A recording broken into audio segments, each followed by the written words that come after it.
الشيطان الرجيم بسم الله الرحمن الرحيم إنا أعطيناك الكوثر فصل لربك وانحر إن شانئك هو الأبتر صدق الله مولانا العلي العظيم الصلاة والسلام عليك يا سيدنا يا رسول الله خذ بأيدينا قلت حيلتنا أدركنا أرحم الراحمين يا الله ഞങ്ങളുടെ ഈ മജ്ലിസ് നീ കബൂൽ ചെയ്യണേ. ഈ മജ്ലിസിലെത്തിയ ഞങ്ങളും മാതാപിതാക്കൾ, കൂട്ടുകുടുംബങ്ങൾ, ഉസ്താദുമാർ, ബന്ധുമിത്രാദികൾ, സ്നേഹജനങ്ങളെ ഹബീബ് സ്വല്ലല്ലാഹു അലൈഹി വസല്ലം തങ്ങളുടെ ശഫാഅത്തിന് അർഹരാക്കണേ അല്ലാഹ്. ഞങ്ങളിൽ പലരുടെയും മാതാക്കളും പിതാക്കളും ഉറ്റവരും ഉടയവരുമായ പലരും മരണപ്പെട്ടു. പലരുടെയും ആണ്ടിൻ്റെ ദിവസം, മരിച്ച ദിവസം, ഇങ്ങനെ തുടങ്ങി ഞങ്ങളെല്ലാം ഓർമ്മിക്കേണ്ട ദിവസങ്ങളിലാണ്. അല്ലാഹുവേ, അവരുടെ എല്ലാം ബർസഖി ലോകം സന്തോഷത്തിലാക്കണേ അല്ലാഹ്. 5000 ആളുകൾക്ക് ഭക്ഷണം കൊടുക്കുന്ന വലിയ മീലാദെ ഷരീഫായിട്ടാണ് ഇത് സമാപിക്കുന്നത്. ഇതിന് സഹായിക്കുന്ന മുഴുവൻ ആളുകളെയും, സഹോദരി സഹോദരങ്ങളടക്കം നീ അർഹമായ പ്രതിഫലം നൽകണേ അല്ലാഹ് എന്ന് ദുആ ചെയ്തുകൊണ്ട് ഇന്ന് ഒരു മാതൃകാ പിതാവിനെ സംബന്ധിച്ചുള്ള പഠനമാണ് നമുക്ക് നബി മുഹമ്മദ് റസൂലുള്ളാഹി സ്വല്ലല്ലാഹു അലൈഹി വസല്ലമ തങ്ങളിലൂടെ പഠിക്കാനുള്ളത്. അല്ലാഹു സുബ്ഹാനഹു വ തആല ജീവിതത്തിൻ്റെ എല്ലാ രഹസ്യത്തിലും പരസ്യത്തിലും, സന്തോഷത്തിലും ദുഃഖത്തിലും, ക്ഷാമത്തിലും ക്ഷേമത്തിലുമെല്ലാം ഒരു സത്യവിശ്വാസി എങ്ങനെയായിരിക്കണം എന്നതിൻ്റെ മാതൃകയാണ് മുഹമ്മദ് മുസ്തഫ സ്വല്ലല്ലാഹു അലൈഹി വസല്ലമ തങ്ങൾ. കഴിഞ്ഞ കാല അമ്പിയാക്കൾക്ക് അല്ലാഹു തആല തൗറാത്ത് കൊടുത്തപ്പോൾ ഒന്നിച്ച് ഒരു ഗ്രന്ഥമായി നൽകി. ഇഞ്ചീൽ കൊടുത്തപ്പോഴും അതേ രീതിയിലാണ്. തൗറാത്ത് നൽകിയപ്പോഴും അങ്ങനെ.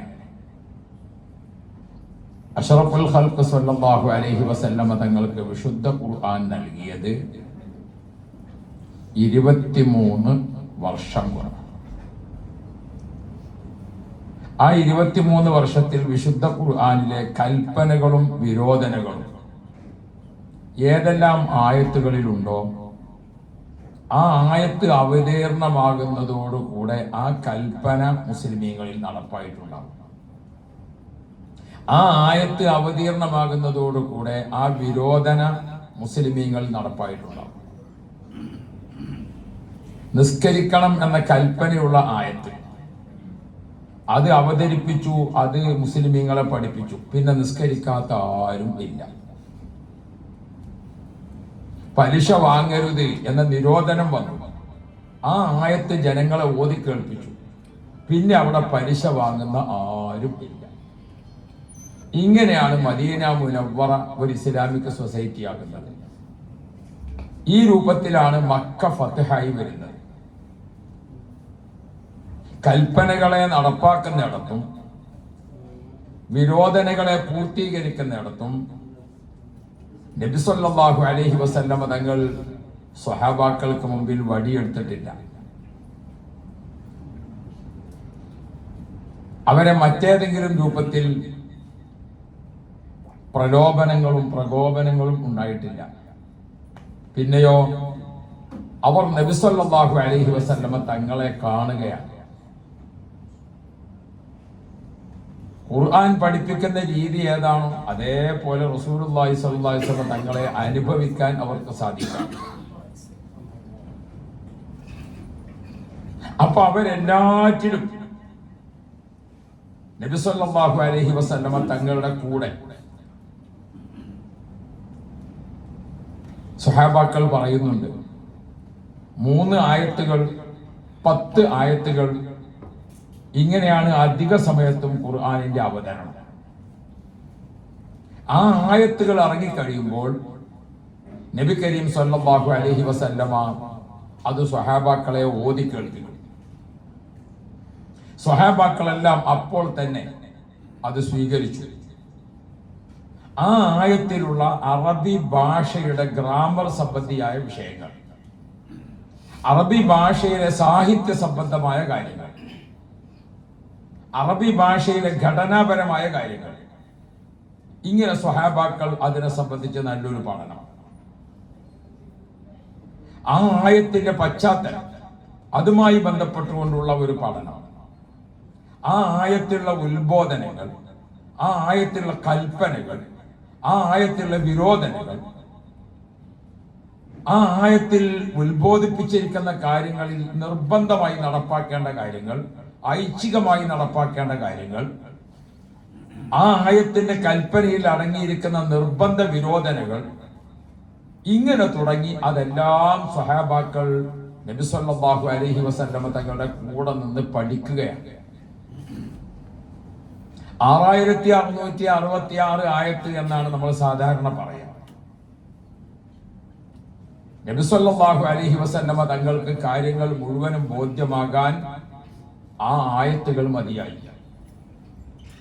സ്വഹാബാക്കൾക്ക് അത് ബോധ്യപ്പെടുത്തി കൊടുക്കാൻ നബി സല്ലല്ലാഹു അലൈഹി വസല്ലമ തങ്ങളുടെ വിശദീകരണം ആവശ്യമായി വന്നു. ആ വിശദീകരണങ്ങളാണ് ഹദീസുകൾ എന്ന് പറയുന്നത്. അപ്പോൾ നബി സല്ലല്ലാഹു അലൈഹി വസല്ലമ തങ്ങൾ ആ ആയത്ത് വിശദീകരിച്ചുകൊണ്ട് അതിലെ കൽപ്പനകൾ, അതിലെ വിരോധനകൾ അത് പഠിപ്പിക്കുന്നതോടുകൂടെ സ്വഹാബാക്കൾ അത് നടപ്പിൽ വരുത്തി. ഇങ്ങനെയാണ് ഇസ്ലാം ലോകത്ത് വളർന്നു വന്നത്. ലോകത്തിന്റെ അവസാന ഘട്ടത്തിലേക്ക് അടുക്കുമ്പോൾ ലാ യബ്ഖാ മിനൽ ഇസ്ലാമി ഇല്ല ഇസ്മുഹു വലാ യബ്ഖാ മിനൽ ഖുർആനി ഇല്ല റസ്മുഹു. മുസ്ലിമീങ്ങൾക്ക് ഇസ്ലാം വിളിക്കാൻ വേണ്ടി പറഞ്ഞ പേരുകൾ ഉണ്ടാവും. ഖുർആനിന്റെ ആയാത്തുകളും അഹ്കാമുകളും ഒക്കെ ഏട്ടിലും ഉണ്ടാകും, നടപ്പാക്കുന്നവർ ഇല്ലാതെ വരും. ഇതാണ് മുസ്ലിമീങ്ങൾക്ക് വരുന്ന തകർച്ച എന്ന് അഷ്റഫുൽ ഖൽഖ് സ്വല്ലല്ലാഹു അലൈഹി വസല്ലം. പഴയ കാലത്ത് നമ്മുടെ നാട്ടിലൊക്കെ ഒരു മുത്തക്കിയായ മനുഷ്യനുണ്ടെങ്കിൽ അയാൾ നല്ല തഖ്വയുള്ളവനാണ്. ഇല്ലാത്ത ആളുകൾ തീരെ പള്ളിക്കോലോട്ട് കാണൂല. ഇന്ന് അങ്ങനെ. ഇന്നൊരു ടൗണിലൊക്കെ മഗ്‌രിബിന്റെ വാങ്കാൻ വിളിച്ചാൽ പള്ളി നിറഞ്ഞു കവിഞ്ഞു. അതേ സമയത്ത് ഇസ്ലാമിക നിയമങ്ങൾ പൂർണ്ണമായും സ്വീകരിക്കുന്നിടത്തും നടപ്പാക്കുന്നിടത്തും വീഴ്ചകൾ അതും നിറഞ്ഞു നിൽക്കുന്നതാണ്. അഷ്റഫുൽ ഖൽഖ് സ്വല്ലല്ലാഹു അലൈഹി വസല്ലമ തങ്ങൾക്ക് അവതരിപ്പിക്കപ്പെടുന്ന ആയത്തുകൾ അത് നബി തങ്ങൾ ഓതി കേൾപ്പിക്കുന്നു. ആ ആയത്തിലുള്ള ആശയങ്ങൾ ആ രാജ്യത്ത് മദീനത്ത് അവിടെ നടപ്പാകുന്നു. അന്ന് എവിടെയെല്ലാം മുസ്ലിമീങ്ങളുണ്ടോ അവരിലെല്ലാം അത് നടപ്പാവുകയാണ്. സൂര്യൻ ഉദിച്ചു കഴിഞ്ഞാൽ ഇരുട്ടിങ്ങനെ നീങ്ങിക്കൊണ്ടിരിക്കും. വിശുദ്ധ ഖുർആന്റെ വെളിച്ചം വരുന്നതോടുകൂടെ മുഅ്മിനീങ്ങളെ ഹൃദയത്തിൽ നിന്ന് അന്ധകാരങ്ങളും അന്ധവിശ്വാസങ്ങളും അവിശ്വാസങ്ങളും അധാർമികതകളും അങ്ങനെ തുടങ്ങിയിട്ട് എല്ലാം തുടച്ചു മാറ്റപ്പെടുകയാണ്. ആ സ്ഥാനത്തെല്ലാം നീതിയും ധർമ്മവും സൽക്കർമ്മങ്ങളും നിറഞ്ഞു വരികയാണ്. ഇതാണ് ഖുർആന്റെ അവതരണ പശ്ചാത്തലവും നബി സല്ലല്ലാഹു അലൈഹി വസല്ലം തങ്ങളുടെ ജീവിതവും ആയി ബന്ധപ്പെട്ടുകൊണ്ട് കാണാൻ പറ്റുക. അതാണ് ആയിഷ ബിബി റളിയല്ലാഹു അൻഹാ കാന ഖുലുഖുൽ ഖുർആൻ, നബി തങ്ങളുടെ സ്വഭാവം ഖുർആനായിരുന്നു എന്ന് പറയുന്നതിന്റെ ഒരാശയം. ഇവിടെ നമ്മൾ ഒരു കുടുംബനാഥനെ പഠിക്കണം. നമ്മളൊക്കെ വാപ്പമാരായി, നമ്മളൊക്കെ വല്യപ്പമാരായി. അഷ്റഫുൽ ഖൽഖ് സല്ലല്ലാഹു അലൈഹി വസല്ലമ തങ്ങൾക്ക് അല്ലാഹു തആല ആൺകുട്ടികളെയും നൽകി, പെൺകുട്ടികളെയും നൽകി. നബി കരീം സല്ലല്ലാഹു അലൈഹി വസല്ലമ തങ്ങൾക്ക് അല്ലാഹു തആല മക്കളിൽ മക്കളെ നൽകി. ചില നാട്ടിലൂടെ അതിന് പേരമക്കൾ എന്ന് പറയും, ചില നാട്ടിൽ എന്തെന്ന് പറയും, മരുമക്കൾ എന്ന് പറയും. മക്കൾക്ക് മക്കളെ നൽകി, നേരെ മക്കളെ നൽകി. അതിൽ അല്ലാഹു തആല മക്കളിൽ ആൺമക്കളെയും നൽകി, പെൺമക്കളെയും നൽകി. മക്കളിൽ അല്ലാഹു തആല ആൺമക്കളെയും നൽകി, പെൺമക്കളെയും നൽകി. അല്ലാഹു സുബ്ഹാനഹു വ തആല നമുക്ക് ഓശാരമായി തരുന്ന ഒരു ഔദാര്യമാണ് മക്കളെ നൽകുക എന്ന്. എത്ര ആളുകൾ ഒരു കുഞ്ഞിക്കാല് കാണാൻ കൊതിച്ച് വർഷങ്ങൾ, എത്രയാണ് അവരുടെ നേർച്ചകളും ദുആകളും ഒക്കെ നടക്കുന്നത്. അങ്ങനെ മനസ്സുകൊണ്ട് ഉരുകിക്കഴിയുന്ന എത്ര പേരുണ്ട്. അല്ലാഹു അവർക്ക് നല്ല മക്കളെ കൊടുക്കണം. എത്ര പേർക്ക് മക്കളെ കിട്ടി വേണ്ടിയിലായിരുന്നു എന്ന് തോന്നുന്നവർ. മക്കളെ കാര്യത്തിൽ വാപ്പ ഉമ്മ വളരെയധികം മനോവേദന കടിച്ചിറക്കി കഴിയുന്ന എത്ര മാതാപിതാക്കൾ. അല്ലാഹു അവർക്കൊക്കെയും നമുക്കും മക്കളെ കൊണ്ട് ഖൈർ നൽകുമാറാണ്. മറ്റൊരു ഭാഗത്ത് നോക്കിയാൽ നബി മുഹമ്മദുർ റസൂലുള്ളാഹ് മക്കളെ കാര്യത്തിൽ ചിലപ്പോൾ നമുക്ക് മക്കൾ ചെറിയ പ്രായത്തിൽ തന്നെ കുട്ടി മരണപ്പെട്ടു പോയി. അതിന്റെ മനോവ്യത ഉമ്മ ഇപ്പോഴും അതിൽ നിന്ന് മോചിതയായിട്ടില്ല.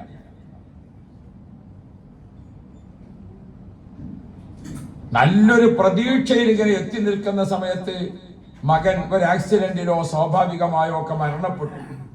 ആ ദുഃഖത്തിൽ നിന്ന് വാപ്പ ഇതുവരെ സമാധാനത്തിലേക്ക് വന്നിട്ടില്ല.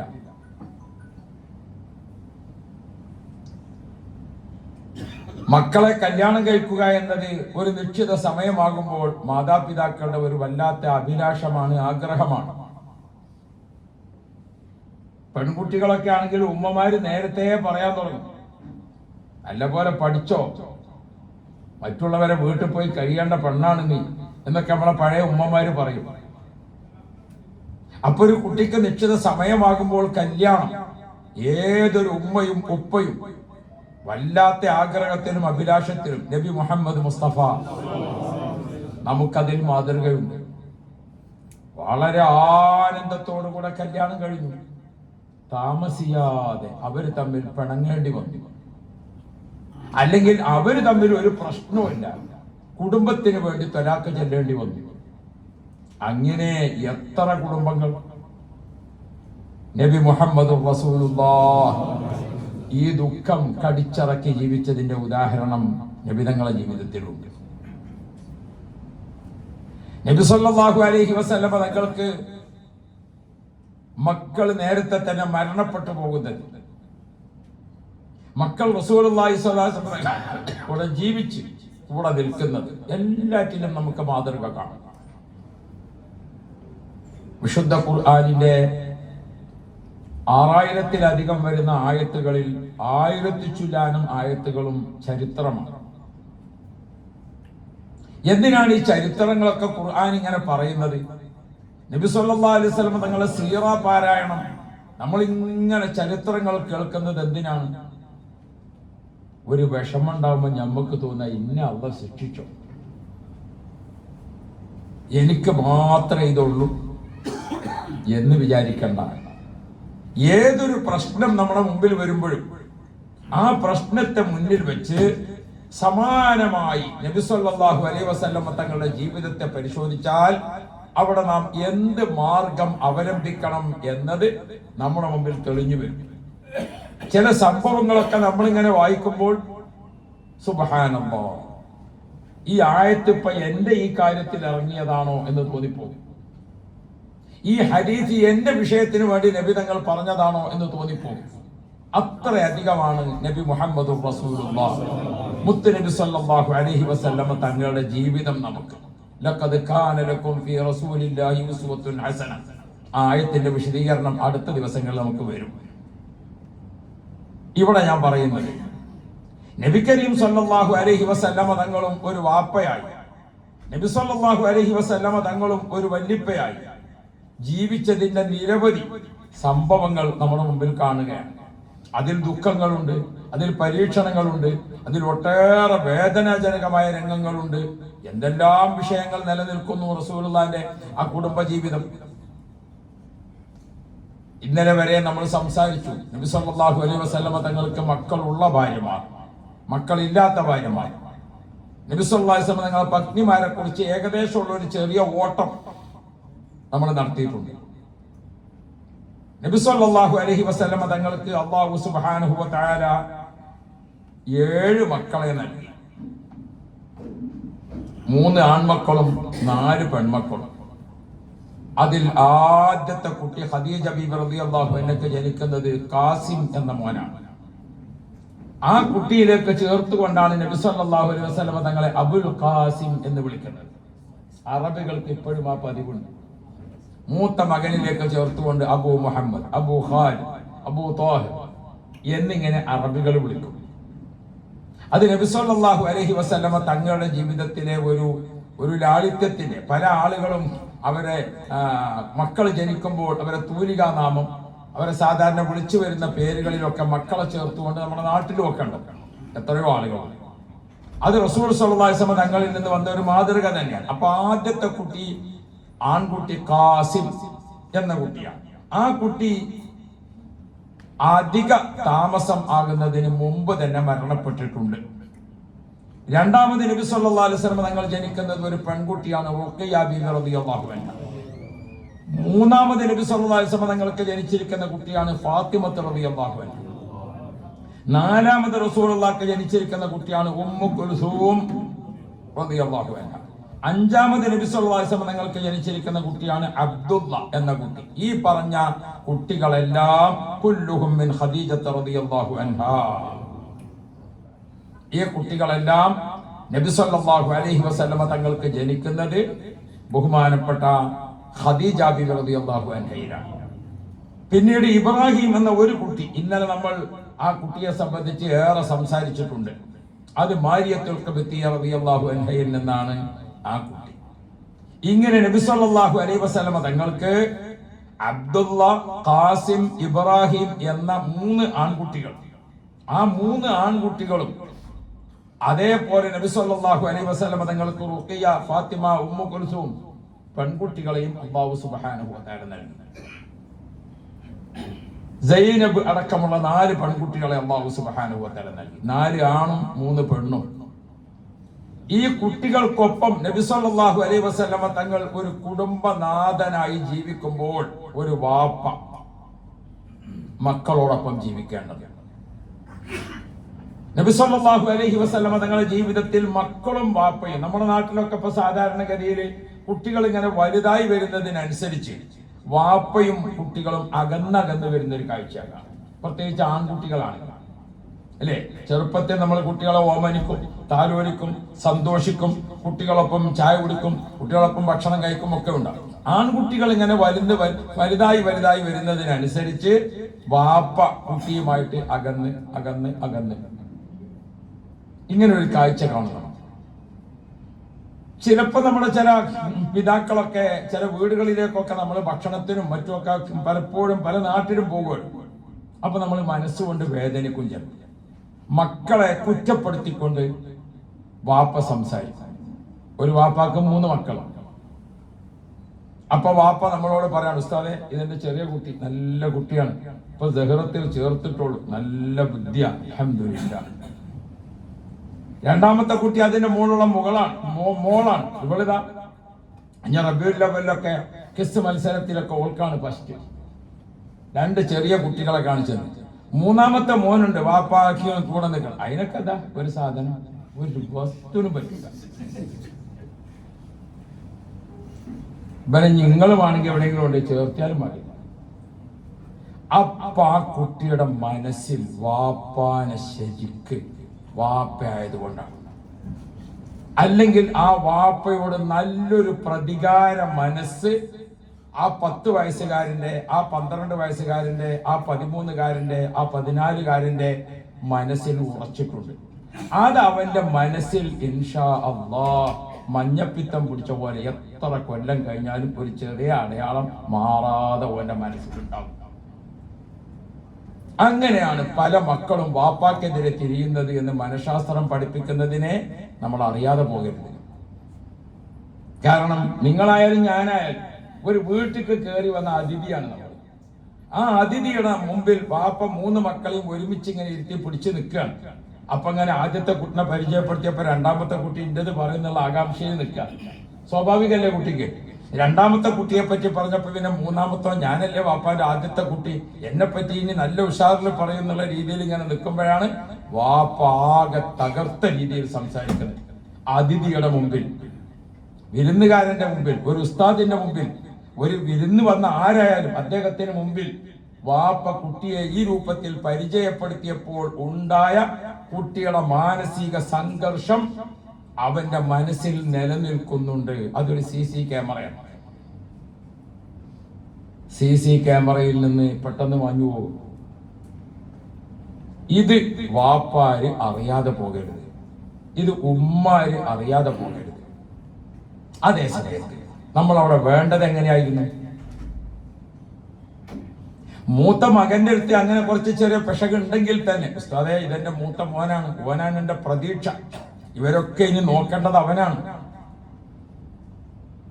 അൽഹംദുലില്ലാഹ് ഓൻ നല്ലോണം പഠിക്കുന്നുണ്ട്, ഉസ്താദ് പ്രത്യേകം ദ്വാർക്കണം, ഓനിക്കൊന്ന് മഞ്ചരിച്ചു കൊടുക്കണം എന്നൊക്കെ പറഞ്ഞ് ഓന് കഴിഞ്ഞ പരീക്ഷയിലൊക്കെ ഓനിക്ക് നല്ല മാർക്കുണ്ട്, ഈ പ്രാവശ്യം അതിനേക്കാൾ മാർക്ക് കിട്ടണം എന്നൊക്കെ പറഞ്ഞിട്ട് ഇവനെ പറ്റി പോരായ്മ ഉണ്ടെങ്കിൽ അത് ഉസ്താദിന്റെ കാതിൽ അവൻ കേൾക്കാതെന്ന് സ്വകാര്യത്തിൽ. മൂത്ത മോനിക്ക് ചെറിയൊരു കളി കൂടുതലാണ്, കുറച്ച് സെറ്റ് ആൾക്കാരൊക്കെ ഓനക്ക് കൂടുതലുണ്ട്, ഓനെ ഞാൻ പറഞ്ഞത് അറിയിക്കാതെ വലിയൊരു ഉപദേശം കൊടുക്കണേ എന്ന് പറഞ്ഞാൽ വാപ്പയോ കുട്ടിയുടെ മുമ്പിൽ വാപ്പയാകും നമ്മൾ. അതേ സമയത്ത് നമ്മളിൽ പലരും ആ നിലപാടല്ല സ്വീകരിക്കുന്നത്. മറ്റൊരു വിഷയം, കുട്ടി വലുതാകുന്നതിനനുസരിച്ച് നമ്മളുടെ അകൽച്ച കുട്ടികളെ സംബന്ധിച്ചിടത്തോളം അവർക്ക് പലതിനും അവസരം ആവുകയാണ്. അഷ്റഫുൽ ഖൽഖ് സ്വല്ലല്ലാഹു അലൈഹി വസല്ലം തങ്ങൾ മക്കളോടൊപ്പം ജീവിക്കണം, മക്കളോടൊപ്പം ചിരിച്ചും കളിച്ചും രസിച്ചും സ്വഹാബാക്കൾ രേഖപ്പെടുത്തുന്നുണ്ട്. നബി സല്ലല്ലാഹു അലൈഹി വസല്ലം തങ്ങൾ എവിടെയെങ്കിലും യാത്ര പോയാൽ, യാത്ര കഴിഞ്ഞ് തിരിച്ചെത്തിയാൽ ആ യാത്രയിലെ ദിവസങ്ങളിൽ മക്കൾക്ക് വാപ്പാനെ കിട്ടാത്ത, ആ യാത്രയുടെ ദിവസങ്ങളിൽ മക്കൾക്ക് വാപ്പയെ ഓമനിച്ചും താലോലിച്ചും സന്തോഷിച്ചുകൊണ്ട് നിൽക്കാൻ കിട്ടാത്ത അവസരം വാപ്പ കളാവ്. നബി സല്ലല്ലാഹു അലൈഹി വസല്ലം തങ്ങൾ യാത്രയൊക്കെ കഴിഞ്ഞു വന്നാൽ 1 or 2 ദിവസം പിന്നെ കുട്ടികളെ കൂടെ തന്നെ മാർക്കറ്റിൽ കുട്ടികളെ കൊണ്ടുപോകും. നബി സല്ലല്ലാഹു അലൈഹി വസല്ലം തങ്ങൾ അവരോടൊപ്പം നടക്കും, അവരോടൊപ്പം കളിക്കും. അക്കൂട്ടത്തിൽ മക്കളെക്കാൾ ചിലപ്പോൾ ഓമനിക്കുന്നത് ആരെയായിരിക്കും? പേരമക്കളെ. അതെല്ലാ വലിയപ്പേർക്കും അങ്ങനെ തന്നെയാണ് അല്ലേ? അന്ന് ആരോ പറഞ്ഞല്ലോ, മക്കള് നമുക്ക് വിരിഞ്ഞ പൂക്കളാണ്, പേരക്കുട്ടികളോ അത് പൂവിന്റെ ഉള്ളിലെ തേനാണ്. അഷ്റഫുൽ ഖൽഖ് മുഹമ്മദ് മുസ്തഫ നബി സല്ലല്ലാഹു അലൈഹി വസല്ലം തങ്ങളും മക്കളും ഒരു വഴിക്ക് പോകുമ്പോൾ മക്കളൊക്കെ ഇങ്ങനെ നടക്കുന്നുണ്ടാകും. അതേ സമയത്ത് ഫാത്തിമ ബിബി റളിയല്ലാഹു അൻഹയുടെ മക്കൾ, അവരൊക്കെ റസൂലുള്ളാഹി സ്വല്ലല്ലാഹു അലൈഹി വസല്ലം എടുത്ത് 2 ചുമലിലും 2 മക്കളുണ്ടാകും. ഇങ്ങനെ മക്കൾക്കൊപ്പം ജീവിച്ചുകൊണ്ട് വാപ്പ വല്ലിപ്പ. ഇപ്പൊ നിങ്ങളൊക്കെ ഗൾഫുകാരാണ്, ചിലപ്പോ 1 or 2 വർഷമൊക്കെ കഴിഞ്ഞിട്ട് നാട്ടിൽ പോകുമ്പോ നിങ്ങൾ അവിടെ പോയിട്ട് മക്കൾക്കൊപ്പുണ്ടോ? നിങ്ങൾ അവിടെ പോയ ശേഷവും ആരുടെ കൂടെ ഇല്ല? മക്കളുടെ കൂടെ ഇല്ല. ഇങ്ങനെ വരാൻ പാടില്ല.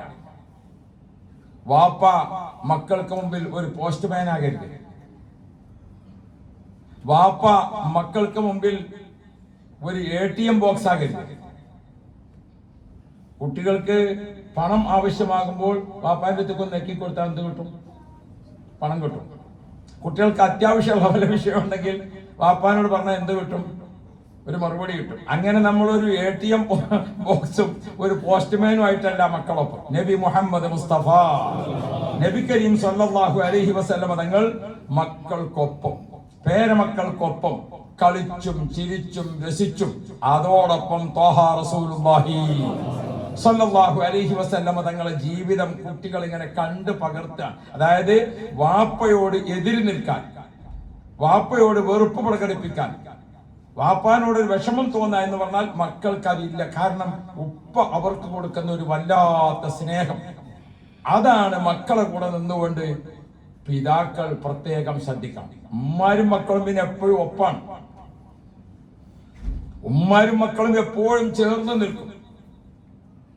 നമ്മുടെ കുട്ടികളെ നബി മുഹമ്മദ് റസൂലുള്ളാഹി സ്വല്ലല്ലാഹു അലൈഹി വസല്ലമ തങ്ങൾ ചെറിയ മക്കൾ അല്ലാഹു റബ്ബി സ്വഹാബാക്കൾ രേഖപ്പെടുത്തുന്നുണ്ട്. ചിലപ്പോഴൊക്കെ ഏറ്റവും ചെറിയ മക്കൾ നബി സല്ലല്ലാഹു അലൈഹി വസല്ലം തങ്ങളെ മുതുകിൽ ഇങ്ങനെ കയറി ഇരുന്നിട്ട് നബി തങ്ങൾ ഇങ്ങനെ ഒരു കുതിര മതി റസൂലുള്ളാഹി രണ്ട് കൈയും കുത്തിയിട്ട് ഇങ്ങനെ മുട്ടുകുത്തി ഇങ്ങനെ കൈ കുത്തിയിട്ട് ഇങ്ങനെ നടന്ന് മക്കൾ ചുവരിൽ കയറിയിരുന്ന് സഞ്ചരിക്കുന്ന കാഴ്ച കാണാം. എത്രയാണ് ഇതിന്റെ കൗതുകം, എത്രയാണ് അതിന്റെ സന്തോഷം. അപ്പോൾ മക്കളെ വലിപ്പ ചെറുപ്പത്തിനനുസരിച്ച് നമ്മൾ മക്കളെ കൂടെ നിർത്തേണ്ട രീതി മാതാപിതാക്കൾ ശ്രദ്ധിച്ചിരിക്കണം. മുഹമ്മദ് മുസ്തഫ മറ്റൊരു പ്രധാനപ്പെട്ട കാര്യം മക്കൾക്കിടയിൽ നീതി പാലിക്കലാണ്. മക്കൾക്കിടയിൽ നീതി പാലിക്കണം. സംസാരത്തിലും നീതി വേണം, സംസാരത്തിലും നീതി വേണം. നമ്മൾ ഒരു കുട്ടിയെ നന്നായി പുകഴ്ത്തി പറയുന്നു, മറ്റേ കുട്ടിയെ ഇകഴ്ത്തി പറയുന്നു, സ്വാഭാവികമായിട്ടും കുട്ടിക്ക് തോന്നുകയാണ് എന്റെ ഉമ്മാക്കും ഉപ്പാക്കും ഞാനൊരു ഇഷ്ടമല്ലാത്ത കുട്ടിയാണ്. നമുക്ക് ഒരു കുട്ടിയെ പറ്റി അങ്ങനെ തിരുത്തേണ്ടതുണ്ടെങ്കിൽ അത് ആ രൂപത്തിൽ പരസ്യപ്പെടുത്തിയല്ലോ ചെയ്യേണ്ടത്. മക്കളെ കാര്യത്തിൽ പറയുമ്പോൾ സംസാരത്തിലും ഏത് വേണം, നീതി വേണം. സാധനങ്ങൾ വാങ്ങിക്കൊടുക്കുന്നതിൽ നീതി വേണം, കാര്യങ്ങൾ ചെയ്യുന്നതിൽ നീതി വേണം.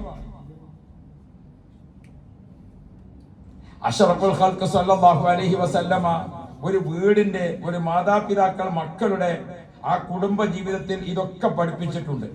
ഹബീബുന മുഹമ്മദുർ റസൂലുള്ളാഹി സല്ലല്ലാഹു അലൈഹി വസല്ലമ തങ്ങളുടെ മക്കൾ ഞാൻ ഓർമ്മപ്പെടുത്തിയതുപോലെ ഖാസിം, റുഖയ്യ, സൈനബ, ഫാത്തിമ, ഉമ്മു കുൽസൂം, അബ്ദുള്ള, മാരിയത്തുൽ ഖബത്തിയയിൽ ജനിച്ചിരിക്കുന്ന ഇബ്രാഹിം, 7 മക്കൾ, 3 ആണും 4 പെണ്ണും.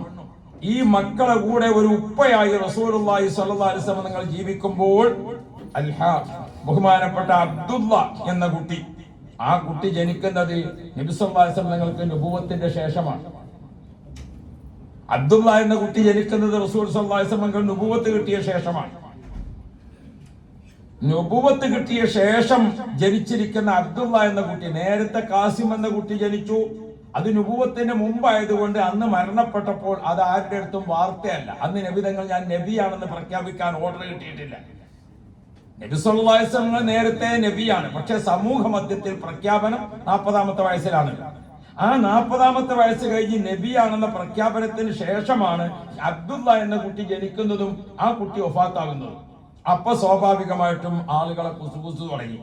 വലമ്മാ മാത ബിനുഹു അബ്ദുള്ള ഖാലിൽ ആസ് ബിൻ വാഇൽ സഹ്മി ഖദ് ഇൻഖതഅ നസബഹു ഫഹുവ അബ്തർ. ഒരു നബി സല്ലല്ലാഹു അലൈഹി വസല്ലം തങ്ങൾക്ക് ജനിച്ചിരിക്കുന്ന ആൺകുട്ടി വഫാത്തായ മനോവ്യത റസൂലുള്ളാഹിന്റെ മനസ്സിനെ അലട്ടിക്കൊണ്ടിരിക്കുന്നുണ്ടാകും. സ്വാഭാവികമാണ്, ഒരു ചെറിയ കുട്ടി വഫാത്താകുമ്പോൾ, മരണപ്പെടുമ്പോൾ ഏതൊരു വാപ്പാക്കും അതിന് ദുഃഖമുണ്ടാകും. ആ ദുഃഖം കടിച്ചടക്കി കഴിയുന്ന മധ്യേ ഇസ്ലാമിന്റെ ശത്രുക്കൾ പറഞ്ഞു പരത്താൻ തുടങ്ങി, മുഹമ്മദ് ഒരു ബർക്കത്തില്ലാത്ത ആളാണ്, അവന് പിൻതലമുറക്കാരില്ല, വാലറ്റ് പോയ ആളാണ്. ആദ്യൊരു ആൺകുട്ടി ഉണ്ടായി, അത് പോയി. ഇപ്പൊ ഒരു ആൺകുട്ടി ഉണ്ടായി, അതും മരിച്ചു.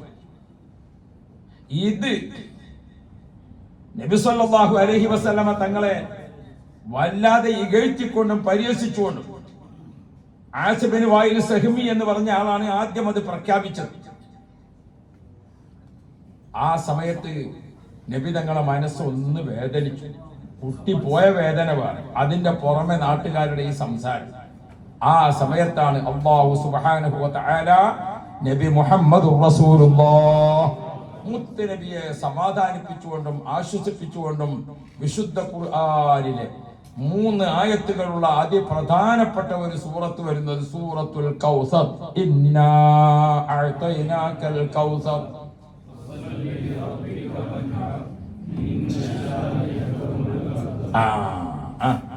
മദ്ഹിന്റെ മൗലിദിന്റെ സദസ്സ് എന്ന് പറഞ്ഞാല് എല്ലാവരും ഇങ്ങനെ അതിൽ ഭാഗവാക്കാകണം. അങ്ങനെയാണല്ലോ മങ്കൂസ് മൗലിദ്. ഫുട്ബോൾ ഗ്രൗണ്ടിൽ ഇറങ്ങിയ മാതിരിയാണ് മൗലിദിന്റെ സദസ്സ്. ഫുട്ബോൾ ഗ്രൗണ്ടിൽ 11 ആള് കളിക്കാണ്. ഇപ്പുറത്ത് 11 അപ്പുറത്ത് 11 അല്ലേ? 11 ആളും കളിക്കുകയാണ് അല്ലേ? 11 ആളും എന്താ കളിക്കുകയാണ്. ആരെങ്കിലും അതിൽ കളി ഇല്ലാത്തവരുണ്ടോ? എല്ലാവരും കളിക്കുകയാണ്. ഇങ്ങനെയാണ് ഒരു കമ്മിറ്റി പ്രവർത്തനം വേണ്ടത്. സെക്രട്ടറി മാത്രം പ്രവർത്തിക്കുക, വേറെ ആർക്കും ഒരു പണിയില്ല. പ്രസിഡന്റ് മാത്രം അങ്ങനെ നോക്കുക, വൈസ് പ്രസിഡന്റിന് ഒരു പണിയില്ല. അങ്ങനെയല്ല, ഇതൊരു ഫുട്ബോൾ ഗ്രൗണ്ട് മതി, എല്ലാവരും കളിക്കാം. മൗലിദിന്റെ സദസ്സ് അങ്ങനെയാണ് അല്ലേ? ഒരു വരിന് ചെല്ലുമ്പോഴേക്ക് ബാക്കി എല്ലാവരും കൂടി ജവാബ് ഏറ്റെടുക്കും. അങ്ങനെയാണ് നമ്മൾ മൗലിദിന്റെ സദസ്സ് അല്ലേ? അതേപോലെ തന്നെ ആ ഹിക്കായാത്തുകൾ ഇങ്ങനെ വായിച്ചുകൊണ്ടിരിക്കുമ്പോൾ സല്ലല്ലാഹു റളിയല്ലാഹു എല്ലാവരും ഹബീബുന മുഹമ്മദ് മുസ്തഫ. അപ്പൊ എല്ലാ ആളുകളും നബി സല്ലല്ലാഹു അലൈഹി വസല്ലമ തങ്ങളുടെ മോൻ മരണപ്പെട്ടപ്പോൾ ഇദ്ദേഹത്തിൽ നിന്ന് കിട്ടിയിരിക്കുന്ന വാർത്ത അനുസരിച്ച് അത് ജനങ്ങളിൽ ഒരു സംസാരമായി. ശരിയാ, ഒരു ബർക്കത്തില്ലാത്ത ആളാണ് മുഹമ്മദിന്, മക്കളെ പരമ്പരയില്ലാത്ത ആളാണില്ലേ. ഇവൻ പോണതോടുകൂടെ ഓന്റെ ശല്യം തീരും, ഈ ഒരു മക്കളെ കാര്യത്തിൽ അത് ഉണ്ടാവൂല എന്ന് തുടങ്ങിയിട്ട് പല ജാതി സംസാരങ്ങൾ. അപ്പോഴാണ് അല്ലാഹു തആല നബി സല്ലല്ലാഹു അലൈഹി വസല്ലമ തങ്ങളെ വളരെ സന്തോഷിപ്പിച്ചുകൊണ്ട് പറയുന്നത് ഇന്നാ അഅ്തൈനാകൽ കൗസർ. നബിയെ, തങ്ങൾക്ക് നാം കൗസർ നൽകുന്നുണ്ട്. കൗസർ എന്ന് പറഞ്ഞാൽ ആ കൗസറിനെ വ്യാഖ്യാനിച്ചുകൊണ്ട് ഖുർആൻ വ്യാഖ്യാതാക്കൾ എത്രയാണ് എഴുതിയിട്ടുള്ളത്. നമ്മൾ സാധാരണ കേട്ട് നടപ്പുള്ളതാണ് ഹൗദുൽ കൗസറാണ്, അത് തഫ്സീറാണ്.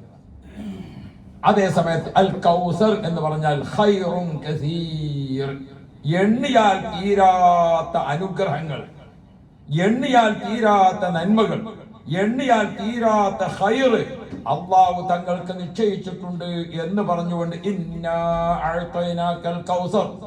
ഇവിടെ ഖുർആൻ വ്യാഖ്യാതാക്കൾ പറഞ്ഞു കൗസർ എന്ന് പറഞ്ഞാൽ മുത്തുനബിയുടെ മക്കളുടെ പരമ്പരയാണ്. മുത്തുനബി സല്ലല്ലാഹു അലൈഹി വസല്ലം തങ്ങളുടെ മക്കളുടെ പരമ്പരയാണ്. അത് മക്കളുടെ പരമ്പരയാണ് എന്ന് തഫ്സീർ പറഞ്ഞിരിക്കുന്ന ആളുകൾ അതിന് വ്യാഖ്യാനിക്കുന്നുണ്ട്. എന്താണത്? ഇപ്പുറത്ത് കൗസർ, ആ ആയത്തിന്റെ അവസാനത്തിൽ എന്താണ്? ആ ആയത്തിന്റെ അവസാനത്തിൽ എന്താണ്? നിങ്ങളിന്റെ കൂടെ നിൽക്കണം, എനിക്ക് കാണാതെ പഠിക്കാൻ മാത്രമല്ല, അല്ലാഹു തആല ഖൈറ് തരട്ടെ. ആയത്തിന്റെ ആരംഭം എന്താണ്? ഇന്നാ അഅ്തൈനാകൽ. അതിന്റെ അവസാനം ഏതാണ്? അബ്തർ. അപ്പോൾ അബ്തർ എന്ന് പറഞ്ഞ ആൾക്ക് മറുപടിയാണ് കൗസർ എന്നത്. നബിതങ്ങൾ ആരാണ്? പരമ്പരയില്ലാത്ത ആളാണ്. നബിതങ്ങൾ ബർക്കത്തില്ലാത്ത ആളാണ്. നബിതങ്ങൾ കുടുംബം അറ്റുപോയിരിക്കുന്ന ആളാണ് എന്ന് ആക്ഷേപം പറഞ്ഞ ആളുകൾക്ക് മറുപടിയായിട്ട് അല്ലാഹു തആല അല്ല നബിയെ ഇന്നാ അഅ്തൈനാകൽ കൗസർ, നബിയെ തങ്ങൾക്ക് നാം കൗസർ നൽകിയിരിക്കുന്നു. മുത്ത് നബിക്ക് മക്കളും മക്കളെ മക്കളും മക്കളെ മക്കളും മക്കളെ മക്കളും, അങ്ങനെ ബഹുമാനപ്പെട്ട അലി ഇബ്നു അബി ത്വാലിബ് റളിയല്ലാഹു അൻഹു, ഫാത്തിമ ബീബി റളിയല്ലാഹു അൻഹ, ഹസൻ ഹുസൈൻ റളിയല്ലാഹു അൻഹുവയുടെ ആ പരമ്പരയിൽ ഇങ്ങനെ വന്നിരിക്കുന്ന ആ കൗസർ, ആ മക്കളുടെ പരമ്പര ലോകത്ത് വ്യാപിച്ച് വ്യാപിച്ച് വ്യാപിച്ച് മുസ്ലിങ്ങൾ എവിടെയുണ്ടോ അവിടെയൊക്കെ മുത്തുനബിയുടെ പരമ്പരയിലെ ഒരു കുടുംബമെങ്കിലും ഇല്ലാത്തതില്ല.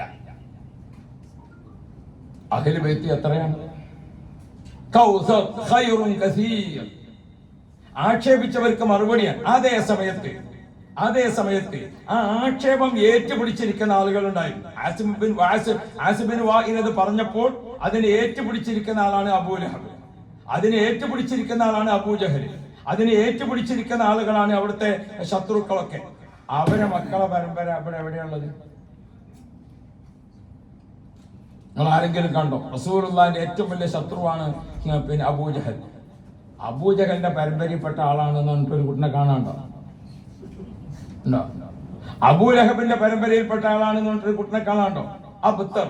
അപ്പോൾ കുടുംബം അറ്റുപോയ ആളും വേരറ്റുപോയ ആളും വാല് മുറിഞ്ഞു പോയ ആളും എന്നൊക്കെ നബിതങ്ങളെ പരിഹസിച്ചവരാരാണോ ആ പരിഹസിച്ചവർക്ക് ഇവിടെ ആരില്ല, ആ പരിഹസിച്ചവർക്ക് ഇവിടെ പാരമ്പര്യമില്ല. പിന്നെയോ പാരമ്പര്യം മുഴുവനും ഉള്ളത് ആരെടുത്താ? നബി മുഹമ്മദ് മുസ്തഫ മുത്ത് നബി സല്ലല്ലാഹു അലൈഹി വസല്ലമ തങ്ങളുടെ പരമ്പര. കൗസർ ഇന്നാ അഅ്തൈനാക്കൽ കൗസർ, അല്ലാഹുവേ തങ്ങൾക്ക് നാം കൗസർ നൽകിയിരിക്കുന്നു. ആ കൗസർ എന്താണ്? ഖൈറും കസീർ, മക്കളെ മക്കൾ. അല്ലാഹു റബ്ബി. നമ്മുടെ കേരളത്തിൽ എത്രയാണ് അഹ്ലുൽ ബൈത്ത്? ലോകത്ത് എത്രയാണ് അഹ്ലുൽ ബൈത്ത്? മുത്തുനബി സല്ലല്ലാഹു അലൈഹി വസല്ലം നിങ്ങൾക്ക് കൊടുത്തിരിക്കുന്ന കൗസറാണ്.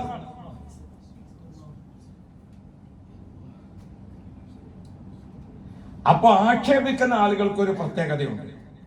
ചാൻസ് എവിടെ കിട്ടുന്നോ കുറ്റപ്പെടുത്താൻ അവസരം കിട്ടുന്ന ആളുകൾ വേഗം. അതാ 2 സൈസ് ഈച്ചകളുണ്ട്. 2 സൈസ് ഈച്ചയുണ്ട്. അതേതാ? ഒന്ന് നമ്മൾ സാധാരണ കാണുന്ന ഈച്ചയുണ്ട്, മറ്റൊന്ന് ഏതാ? തേനീച്ചയുണ്ട്. ഒന്ന് അബത്തറും ഒന്ന് കൗസറും. തേനീച്ച എപ്പോഴും ഏതാണ് നോക്കുന്നത്? തേനീച്ച ശുദ്ധിയുള്ള പൂക്കളിലാണ് ഇരിക്കുക. ആ പൂക്കളിൽ നിന്ന് നല്ല തേൻ നുകർന്നിട്ട് ലോകത്തിന് മുഴുവനും നൽകാൻ പറ്റാവുന്ന ഏറ്റവും നല്ല ഔഷധമായ തേന് നൽകിക്കൊണ്ടിരിക്കും തേനീച്ച. ശുദ്ധിയില്ലാത്ത കാഷ്ടത്തിലും മൂത്രത്തിലൊന്നും ആര് പോയിരിക്കൂല? തേനീച്ച പോയിരിക്കൂല. ഒരിക്കലും തേനീച്ച അങ്ങനത്തെ സ്ഥലത്ത് പോയിരിക്കൂല. അതേ സമയത്ത് സാധാരണ ഈച്ച ഉണ്ട്. ഈച്ച എവിടെ ഇരിക്കുള്ളൂ? ഈച്ച മോശപ്പെട്ടെടുത്തേ ഇരിക്കുള്ളൂ, അല്ലേ? ഇതിനിടയ്ക്ക് എന്റെ കാലിന് ചെരുപ്പിന്റെ ഇത് തട്ടിയിട്ട് ചെറിയ 2 വിരലിന്റെ ഇടക്കൊന്ന് തൊലി ഇങ്ങനെ പോയി. എവിടെ പോയാലും ഈച്ച ഓടി അവിടെ വന്നിരിക്കുക. ഈച്ചക്കുള്ളൊരു പരിപാടി അതാണ്. അവിടെ ഇങ്ങനെ അങ്ങനെ ഉണ്ടാക്കിയിട്ട് പിന്നെ അത് അങ്ങനെ തന്നെ നേരെ വന്നിട്ട് ഇയാളെ മൂക്കും വരും, മറ്റേ ആളെ കവിളത്ത്. അങ്ങനെ കാര്യപ്പെട്ടെടുത്താണ് മൂപ്പര് പിന്നെ അതും കൊണ്ട് എത്തുക. വലാത്തക്കും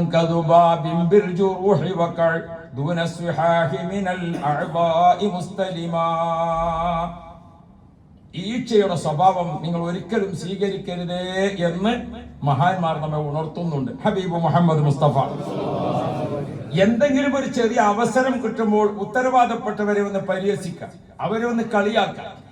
അത് എതിരാളികൾക്ക് എപ്പോഴും ഉള്ള ഒരു സ്വഭാവമാണ്. പിന്നെ അപ്പൊ എന്തുണ്ടാകും? അങ്ങനെ ഒരു ആക്ഷേപം വന്നാൽ നല്ല മനുഷ്യന്മാരും അതിന്റെ ഒപ്പം കൂടിക്കൊടുക്കും. നല്ല മനുഷ്യന്മാരും എന്താകും? അതിന്റെ ഒപ്പം കൂടിക്കൊടുക്കും. അതിനൊരു മസാല ഉണ്ട്. എങ്ങനെ?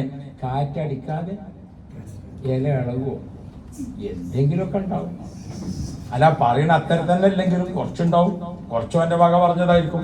ആരും കൂടിക്കൊടുക്കും. അതിൽ ഒരു നല്ല മനുഷ്യന്മാരൊക്കെ കൂടിക്കൊടുക്കും. ചില ആൾക്കാർ നല്ല മനുഷ്യന്മാരെ കിട്ടാൻ വേണ്ടിയിട്ട് എന്ത് ചെയ്യും? നല്ല മനുഷ്യന്മാർ ഈ ആക്ഷേപത്തിൽ നിന്ന് ചേരാൻ വേണ്ടിയിട്ട് ഉസ്താദെ ഏപത്താവുന്നില്ലാണ് ഞാൻ ഇതുവരെ ഉണ്ടാകുന്നത്, ഇനി പറയണതൊക്കെ എന്തെന്നേക്കാണ്. അപ്പൊ അതെന്തിനാ ആദ്യം ഒരു മുൻകൂർ ജാമ്യം എടുത്തത് നമ്മളെയും കൂടി അതിന് ഷെയർ ചേർക്കാൻ വേണ്ടിയിട്ടാണ്. ഏപത്താവുന്ന എഴുതിയിട്ട് പറയാതെന്നതാട്ടോ ഞാൻ. പിന്നെ തുടങ്ങിയതൊക്കെ ഏതന്നെയായിരിക്കും. അപ്പൊ അതാണ് നബി സല്ലല്ലാഹു അലൈഹി വസല്ലമ തങ്ങൾക്കെതിരെ നബികൾ നുബുവത്ത് പ്രഖ്യാപിച്ചപ്പോൾ വിരോധികൾ നബി സല്ലല്ലാഹു അലൈഹി വസല്ലമ തങ്ങളുടെ മോൻ മരിച്ചതിനെ അങ്ങ് ആഘോഷിച്ചു. മക്കത്ത് അവരതങ്ങ് ആഘോഷിച്ചു. ശത്രുക്കൾ ഒന്നിച്ച് അബദ്ധർ വാലറ്റുപോയി, കുടുംബമില്ലാത്തവനായി, ബർക്കത്തില്ലാത്തവനായി. ഇവന്റെ കൂടെയാണോ നിങ്ങൾ നിൽക്കാൻ വിചാരിക്കുന്നത്? മുഹമ്മദ് പോകുന്നതോടുകൂടെ ഈ മതം കഴിഞ്ഞു. മുഹമ്മദ് പോകുന്നതോടുകൂടെ ഈ അള്ളാഹ് കഴിഞ്ഞു. മുഹമ്മദ് പോകുന്നതോടുകൂടെ ഈ ഖുർആൻ കഴിഞ്ഞു. അവര് പറഞ്ഞ വാക്കാണ്. അതേപോലെ പറഞ്ഞ നിങ്ങൾ സലാത്തി അല്ലാതിരിക്കണ്ട. ഒരു വിഷയം പറയുമ്പോ അതേ ഗൗരവം മനസ്സിലാക്കാനാണ്. അപ്പോ മക്കയിലുള്ള ശത്രുക്കൾ അങ്ങ് ആഘോഷിച്ചു. നബി സല്ലല്ലാഹു അലൈഹി വസല്ലം മോൻ മരിച്ച ദുഃഖത്തിലിരിക്കുമ്പോൾ ശത്രുക്കൾ അതങ്ങ് ആഘോഷിച്ചു. അപ്പോഴാണ് നബി മുഹമ്മദ് റസൂലുള്ളാഹി ഇന്നാ അഅ്തൈനാക്കൽ കൗസർ, നബിയെ തങ്ങൾക്ക് അല്ലാഹു തആല കൗസർ നൽകിയിരിക്കുന്നു. ആ കൗസർ ഏതാണ്? മുത്ത് നബിയുടെ മക്കളെ പരമ്പര. അത് അറ്റുപോകാതെ നിലനിർത്തിയിട്ട് അഹ്ലു ബൈത്തിനെ നിലനിർത്തിയിട്ട് മക്കളെ പരമ്പര. യാ റബ്ബ് യാ റബ്ബ്. ആ പരമ്പരയിലൂടെ ലോകത്ത് മുഴുവനും ഇസ്ലാമിന്റെ വികാസം. അഹ്ലു ബൈത്തിലൂടെ ഇസ്ലാം പ്രചരിച്ചത് എത്രയാണ്? അതിലേക്ക് കടന്നാൽ പിന്നെ നമ്മൾ ഈ വിഷയം പൂർത്തിയാകൂല. അതുകൊണ്ട് ഞാനത് പിന്നീട് പറയാം. അതേപോലെ നബി സല്ലല്ലാഹു അലൈഹി വസല്ലമ തങ്ങളുടെ ഇബ്രാഹിം എന്ന കുട്ടി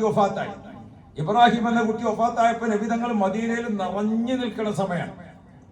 ഇസ്ലാം ഇങ്ങനെ വ്യാപിച്ച് പല നാടുകളിലേക്കും ഇസ്ലാം പരന്നു. അങ്ങനെയുള്ള ഒരു സമയത്ത് ഏകദേശം മുസ്ലിങ്ങളുടെ ജനസംഖ്യ ഏകദേശം ഒരു 2 ലക്ഷത്തോളം പോപ്പുലേഷൻ എത്തി നിൽക്കുന്ന അത്രയുള്ള ഒരു സമയം. അന്ന് 2 ലക്ഷം ജനങ്ങൾ ഉണ്ടാകുക എന്ന് പറഞ്ഞാൽ അതൊരു വലിയ ജനാവലിയാണ്. അത്രയുമൊക്കെ എത്തി നിൽക്കുന്ന ഒരു അവസരത്തിലാണ് മാരിയത്തുൽ ഖിബ്തിയ്യ റളിയല്ലാഹു അൻഹയിൽ ജനിച്ചിരിക്കുന്ന ഇബ്രാഹിം എന്ന കുട്ടി വഫാത്താകുന്നത്. അപ്പോഴേക്ക് ജനങ്ങൾ വേറൊരു കൊലത്ത് പറയാൻ തുടങ്ങി.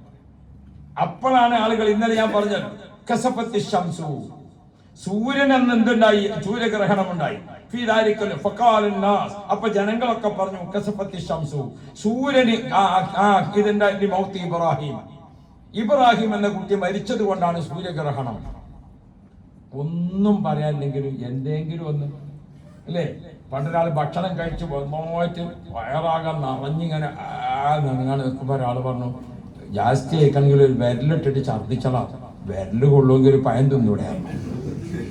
അപ്പോ ആളുകളുടെ രീതി അതാണ്. അപ്പോ ആളുകൾക്ക് ഇതിനൊന്നും പറയാം. അപ്പൊ പിന്നെ എന്താണ് ഓർമ്മപ്പെടുത്തുന്നത്, എപ്പോഴും ആക്ഷേപമുള്ള ആളുകൾ എന്തെങ്കിലും ഒരു ചെറിയ പഴുത് കിട്ടുമ്പോൾ ആ പഴുതിൽ കയറിപ്പിടിക്കും. ഇവിടെ ഒരു സംഘടനാ രംഗത്ത് നിൽക്കുന്ന ആള്, ഒരു പള്ളിയിൽ ഖതീബായി നിൽക്കുന്ന ആള്, ഒരു പ്രസ്ഥാനത്തിന്റെ തലപ്പത്ത് നിൽക്കുന്ന ആള്, അതല്ലെങ്കിൽ ഒരു ഉത്തരവാദിത്വത്തോട് കൂടെ കുറെ കാര്യങ്ങൾ ഏറ്റെടുത്ത് നിർവഹിക്കുന്ന ആള്, അവരെന്ത് ചെയ്യണം, ആരെങ്കിലും പറഞ്ഞ വാക്കുകൾക്ക് ആടിച്ചാടി കളിക്കാൻ പാടില്ല. അവർ ഉറച്ച നിലപാട്. ഫഖാല റസൂലുള്ളാഹി സ്വല്ലല്ലാഹു അലൈഹി വസല്ലം ഇന്ന ശംസ വൽ ഖമറ ലാ യൻകസിഫാനി ലിമൗതി അഹദിൻ വലാ ലിഹയാതിഹി.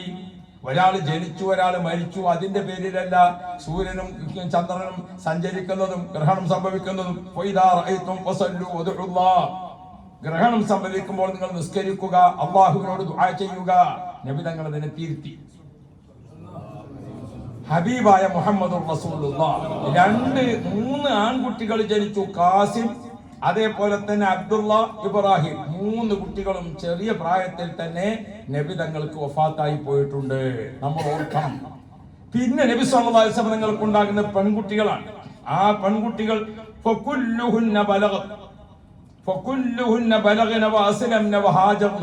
പെൺകുട്ടികളെല്ലാം പ്രായപൂർത്തിയാകുന്നത് വരെ മുഹമ്മദ് മുസ്തഫ നബി സല്ലല്ലാഹു അലൈഹി വസല്ലമ തങ്ങളുടെ പെൺകുട്ടികൾ, ആ പെൺകുട്ടികളെല്ലാം പ്രായപൂർത്തിയായിട്ടുണ്ട്. നബി സല്ലല്ലാഹു അലൈഹി വസല്ലമ തങ്ങളുടെ മക്കളാരാ? സൈനബ് റളിയല്ലാഹു അൻഹ, ഉമ്മു കുൽസൂം റളിയല്ലാഹു അൻഹ, അതേപോലെ തന്നെ റുഖിയ റളിയല്ലാഹു അൻഹ. ഇവരെല്ലാം അടങ്ങുന്ന പെൺകുട്ടികൾ ആരും നന്ന ചെറുപ്പത്തിൽ മരണപ്പെട്ടിട്ടില്ല. പിന്നെയോ വഅമ്മാ ബനാതുഹു കുല്ലുഹുന്ന, നബി സല്ലല്ലാഹു അലൈഹി വസല്ലമ തങ്ങളുടെ പെൺമക്കളെല്ലാം ബലഗ്ന, അവരെല്ലാം ബുലൂഗായിട്ടുണ്ട്. അതേപോലെ തന്നെ വഅസ്ലംന, അവരെല്ലാവരും പ്രായപൂർത്തിയായ ശേഷം തന്നെ ഷഹാദത്തി കലിമയിൽ നിന്നുകൊണ്ട് ഇസ്ലാം മതം സ്വീകരിച്ചുകൊണ്ട് ജീവിച്ചിട്ടുണ്ട്. വഹാജർന, നബി സല്ലല്ലാഹു അലൈഹി വസല്ലം തങ്ങൾ മക്ക വിട്ട് മദീനയിലേക്ക് പോയപ്പോൾ പെൺകുട്ടികളെല്ലാം ഹിജറ പോയിട്ടുണ്ട്. അങ്ങനെ ഹിജറ പോയ കൂട്ടത്തിൽ 3 പെൺകുട്ടികൾ ഉള്ളപ്പോൾ അഷ്റഫുൽ ഖൽഖ് സല്ലല്ലാഹു അലൈഹി വസല്ലം തങ്ങളുടെ കൂടെ ജീവിച്ചിരിക്കുന്ന പെൺകുട്ടികൾ ഹിജറ വന്ന ശേഷം പിന്നീട് ഓരോ ഉമ്മമാരും ഓരോ പെൺകുട്ടികളും അവര് മരിക്കുകയാണ്. ഫാത്തിമ ബീവി റളിയല്ലാഹു അൻഹ ഒഴിച്ച് ബാക്കി എല്ലാ പെൺകുട്ടികളും മരിച്ചത് എങ്ങനെയാണ്? വിവാഹത്തിന് ശേഷം.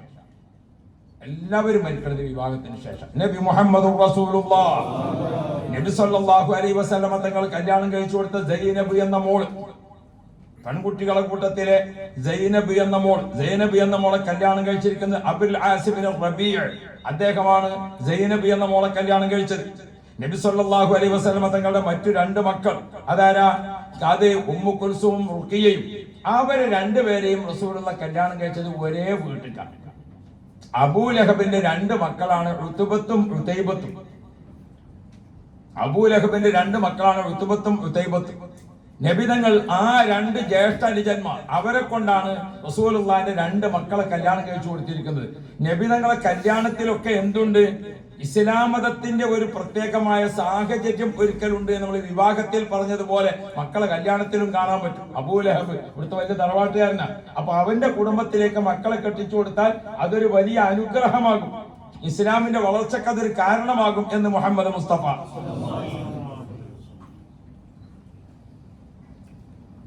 പക്ഷെ അബൂലഹബ്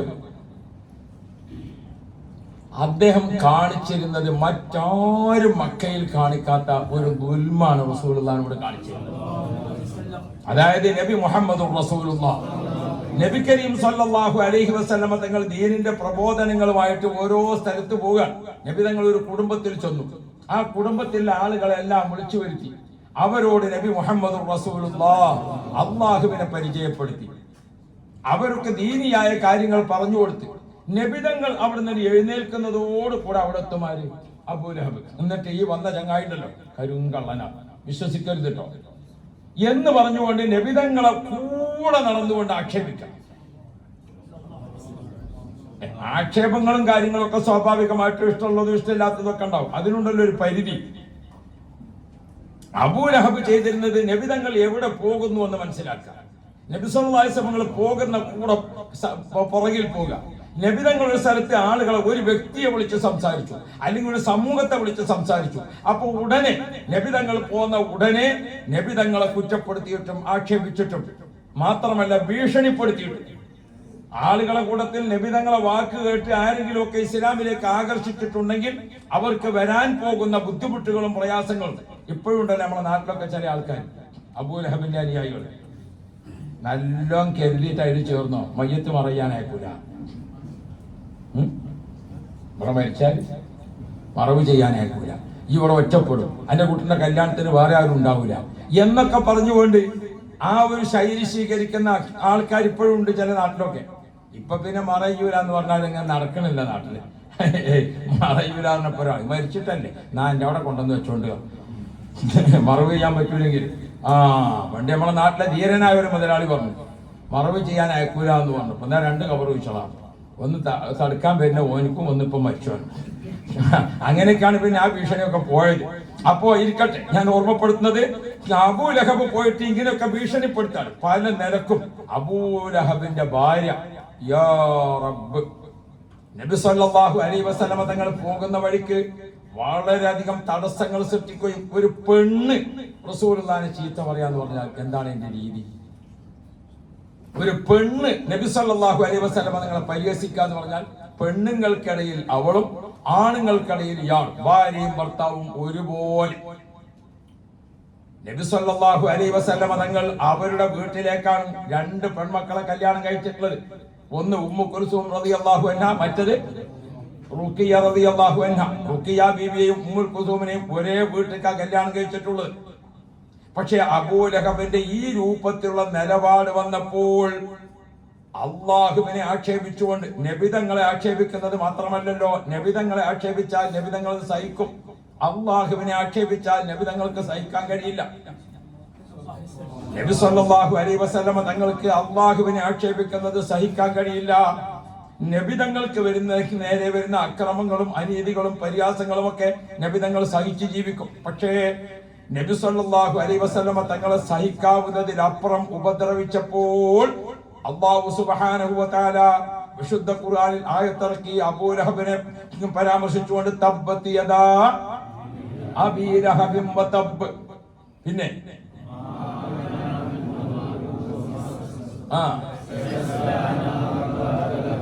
വംറഅതുഹു ഹമ്മാലത്തുൽ ഹതബ് ഫീ ജീദിഹാ ഹബ്ലും മിൻ മസദ്. അബൂലഹബിനെയും അവന്റെ ഭാര്യയെയും 2 പേരെയും ആക്ഷേപിച്ചുകൊണ്ടും ശപിച്ചുകൊണ്ടും വിശുദ്ധ ഖുർആന്റെ ആയത്തങ്ങോട്ട് ഇറങ്ങിയപ്പോൾ മക്കയിലാകെ അത് വാർത്തയായി. തബ്ബത് യദാ അബീ ലഹബ്, അബൂലഹബ് നശിച്ചു, അവൻ നശിക്കട്ടെ എന്ന രൂപത്തിൽ ഖുർആൻ ആയത്തങ്ങോട്ട് ഇറങ്ങിയപ്പോൾ അത് മക്കയിലാകെ വലിയ കോളിളക്കം സൃഷ്ടിച്ചു. അത് എപ്പോഴാണ്? റസൂലുള്ളാഹിന്റെ 2 മക്കളെ വിവാഹം കഴിഞ്ഞ് അവർ 2 പേരും ഭാര്യ ഭർത്താക്കളായി വീട്ടിൽ കൂടി ഒരു ഭാര്യ ഭർത്തൃ ഇണജീവിതം നയിച്ചിട്ടില്ല. അതിനിടക്കാണ് 2 പെൺമക്കളെ അങ്ങോട്ട് കല്യാണം കഴിച്ചിട്ട് അവര് ഭാര്യയും ഭർത്താവുമായിട്ട് ഇണചേർന്ന് ജീവിതം തുടങ്ങിയിട്ടില്ല. അതിനിടക്കാണ് ഈ സംഭവം ഉണ്ടാകുന്നത്. ഈ ആയത്തങ്ങോട്ട് ഇറങ്ങി അത് മക്കയിൽ കോളിളക്കം സൃഷ്ടിച്ചപ്പോൾ യഥാർത്ഥത്തിൽ ഉത്ബത്തും ഉത്തൈബത്തും എങ്ങനെയാ നിൽക്കുന്നത്? അവർ ഭാര്യ ഭർത്താക്കൾ തമ്മിൽ ഒരു പ്രശ്നമല്ല. പക്ഷേ അബൂലഹബും ഭാര്യയും വാശി പിടിച്ചു, ഇനി ആ മക്കളെ ഇവിടെ നമ്മളെ വീട്ടിൽ നിർത്താൻ പറ്റില്ല. മുഹമ്മദിന് ഒരു പാഠം പഠിപ്പിക്കണമെങ്കിൽ ഈ 2 മക്കളെയും ഇവിടുന്ന് ഉപേക്ഷിക്കണം. കല്യാണമൊക്കെ ഇങ്ങനെ കഴിഞ്ഞിട്ട് എന്തുണ്ടാകും? ഒരു വാപ്പാക്ക് 2 പെൺകുട്ടികളെ കെട്ടിച്ചയക്കാന്ന് പറഞ്ഞാൽ എത്ര ഒരു സന്തോഷം ഉണ്ടാകും. ആ കല്യാണമൊക്കെ കഴിഞ്ഞിട്ട് ഇങ്ങനെ വല്ലാത്തൊരവസ്ഥയിൽ നിൽക്കുമ്പോൾ സുബ്ഹാനല്ലാഹ്, അബൂലഹബും ഭാര്യയും തീരുമാനിച്ചു 2 മക്കളെയും ഇവിടെ നിർത്താൻ പറ്റില്ല. അഷ്റഫുൽ മഖ്ലൂഖ് മുഹമ്മദുർ റസൂലുള്ളാഹ് നബി സല്ലല്ലാഹു അലൈഹി വസല്ലമ തങ്ങളെ 2 മക്കളെയും ഭർത്താക്കന്മാർ ഉപേക്ഷിക്കാൻ തീരുമാനിച്ചു. വിശുദ്ധ ഖുർആൻ അബൂലഹബിനെയും ഭാര്യയും ആക്ഷേപിച്ചുകൊണ്ട് ഖുർആനായത്ത് ഇറങ്ങിയപ്പോൾ അവർ 2 പേരെയും അവർ ഉപേക്ഷിക്കാൻ തീരുമാനിച്ചു. അങ്ങനെ 2 പേരും ഉപേക്ഷിക്കാൻ തീരുമാനിച്ചപ്പോൾ ഭാര്യ ഭർത്താക്കൾ തമ്മിൽ യഥാർത്ഥത്തിൽ മനസ്സുകൊണ്ട് വലിയ പ്രശ്നങ്ങളൊന്നുമില്ല. ആ സമയത്താണ് സംഭവം നടക്കുന്നത്. സുബ്ഹാനല്ലാഹ്, ആ കൂട്ടത്തിൽ എന്ത് ചെയ്തു? ആ കൂട്ടത്തിൽ ഉത്ബത്ത് എന്ന ആള് വേഗത്തിൽ ഭാര്യയെ തലാക്ക് ചൊല്ലി, ഉമ്മു കുൽസൂമിനെ തലാക്ക് ചൊല്ലിയിട്ട് വീട്ടിലെത്തിച്ചു കൊടുത്തു. അതേ സമയത്ത് ഉതൈബത്ത് നബി തങ്ങളോട് കയർത്ത് സംസാരിച്ചു. നബി സല്ലല്ലാഹു അലൈഹി വസല്ലം തങ്ങളെ പരിഹസിച്ചു. നബി സല്ലല്ലാഹു അലൈഹി വസല്ലം തങ്ങളെ കടന്നാക്രമിക്കാൻ ശ്രമിച്ചു. നബി സല്ലല്ലാഹു അലൈഹി വസല്ലം തങ്ങളുടെ ഖമീസ് വലിച്ചു കീറി. യാ റബ്ബ് യാ റബ്ബ്. ഈ ഒരു സംഭവം ഉണ്ടായപ്പോൾ നബി മുഹമ്മദുർ റസൂലുള്ളാഹി വഅമ്മാ ഉതൈബത്തു ഫാറഖഹാ, പക്ഷേ അദ്ദേഹം നബി സല്ലല്ലാഹു അലൈഹി വസല്ലമ തങ്ങളെ ഷക്ക ഖമീസഹു, നബി സല്ലല്ലാഹു അലൈഹി വസല്ലമ തങ്ങളുമായി വാഗ്വാദത്തിനും തർക്കത്തിനുമൊക്കെ ഇടപെട്ടുകൊണ്ട് നബി തങ്ങളെ അദ്ദേഹം കേറി ആക്രമിക്കുന്നിടത്തേക്ക് എത്തി. നബി സല്ലല്ലാഹു അലൈഹി വസല്ലമ തങ്ങൾ മനസ്സ് വേദനിച്ചുകൊണ്ട് അല്ലാഹു റബ്ബി, അബൂലഹബും മക്കളും ചേർന്ന് ഒരു കച്ചവട യാത്രയോ മറ്റൊക്കെയായി ഷാമിലേക്ക് പോവുകയാണ്. നബി സല്ലല്ലാഹു അലൈഹി വസല്ലമ തങ്ങൾക്ക് മകളുടെ 2 മക്കളെയും തലാക്ക് ചൊല്ലി അവരെ ഉപേക്ഷിച്ചതോടുകൂടെ ഉതൈബത്ത് എന്ന മരുമകൻ നബി സല്ലല്ലാഹു അലൈഹി വസല്ലം അങ്ങേ അറ്റം, ഇപ്പോഴുണ്ടല്ലോ അങ്ങനെ ചിലതൊക്കെ അല്ലേ, കേസ് കൊടുക്കലും കുലുമാലാക്കലും കോടതി കയറലും അങ്ങനെ എന്തെല്ലാം സംഭവങ്ങൾ ഉണ്ടാകും. നബി സല്ലല്ലാഹു അലൈഹി വസല്ലം തങ്ങളെ ആക്ഷേപിച്ച് നബി തങ്ങളെ മനസ്സ് വല്ലാതെ വേദനിച്ചു. അപ്പ നബി മുഹമ്മദുർ റസൂലുള്ളാഹ് നബി തങ്ങളെ സങ്കടം പറയാനുള്ളത് അല്ലാഹുവിനോടാണ്. നബി തങ്ങൾ ദുആ ചെയ്തു, അല്ലാഹുമ്മ സല്ലിത്ത് അലൈഹി കൽബൻ മിൻ കിലാബിക്, പടച്ചവനേ അല്ലാഹുവേ, നിന്റെ അടുക്കൽ എല്ലാ പ്രശ്നത്തിനും പരിഹരിക്കാൻ ആവശ്യമായ പട്ടാളങ്ങളും സൗകര്യങ്ങളും എല്ലാം നിന്റെ അടുക്കലുണ്ട്. നിന്റെ കിലാബുകളിൽപ്പെട്ട ഒരു കിലാബിനെ കൊണ്ട് ഇവന് നീ പാഠം പഠിപ്പിക്കണേ. വന്യമൃഗങ്ങളിൽപ്പെട്ട ഒരു മൃഗത്തെ കൊണ്ട് നീ ഇവനെ പാഠം പഠിപ്പിക്കണേ എന്ന് മുഹമ്മദ് മുസ്തഫ.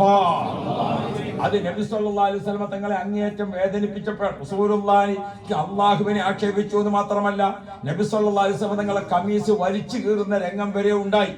സഹിക്കാൻ വയ്യാതെ നബി സല്ലല്ലാഹു അലൈഹി വസല്ലം അല്ലാഹുമ്മ സല്ലിത്ത് അലൈഹി കൽബൻ മിൻ കിലാബിക്, പടച്ചവനെ നിന്റെ കിലാബുകളിൽപ്പെട്ട നിന്റെ സിംഹം അല്ലെങ്കിൽ നരി, അത്തരം മൃഗങ്ങളെ കൊണ്ട് ഇവന് നീ പരീക്ഷിക്കണേ, ഇവന്റെ മേൽ നീ അധികാരം നടക്കണേ. അല്ലാഹുവിന്റെ റസൂൽ ദുആ ചെയ്തു. അബൂലഹബ് അതുപോലെ തന്നെ മക്കളും ചേർന്ന് അവര് യാത്ര പുറപ്പെട്ടതാണ്. യാ റബ്ബ്, അബൂലഹബിന് ഒരു കാര്യം ഉറപ്പുണ്ട്, മുഹമ്മദ് പ്രാർത്ഥിച്ചിട്ടുണ്ടോ അതിവിടെ നടപ്പാകും. മുഹമ്മദ് അൽ അമീനാണ്, മുഹമ്മദ് സത്യസന്ധനാണ്. മുഹമ്മദ് പ്രാർത്ഥിച്ചിട്ടുണ്ടോ അതിവിടെ നടപ്പാവുക തന്നെ ചെയ്യും. അല്ലാഹു റബ്ബി, ഇവർ യാത്ര പുറപ്പെട്ടു. അങ്ങനെ കുറെ അങ്ങോട്ട് യാത്ര പുറപ്പെട്ട് ഷാമിലേക്കുള്ള യാത്രയിൽ സർഖാ എന്ന സ്ഥലത്തെത്തി. അവരൊരു താൽക്കാലിക വിശ്രമത്തിന് ഒരുങ്ങാണ്.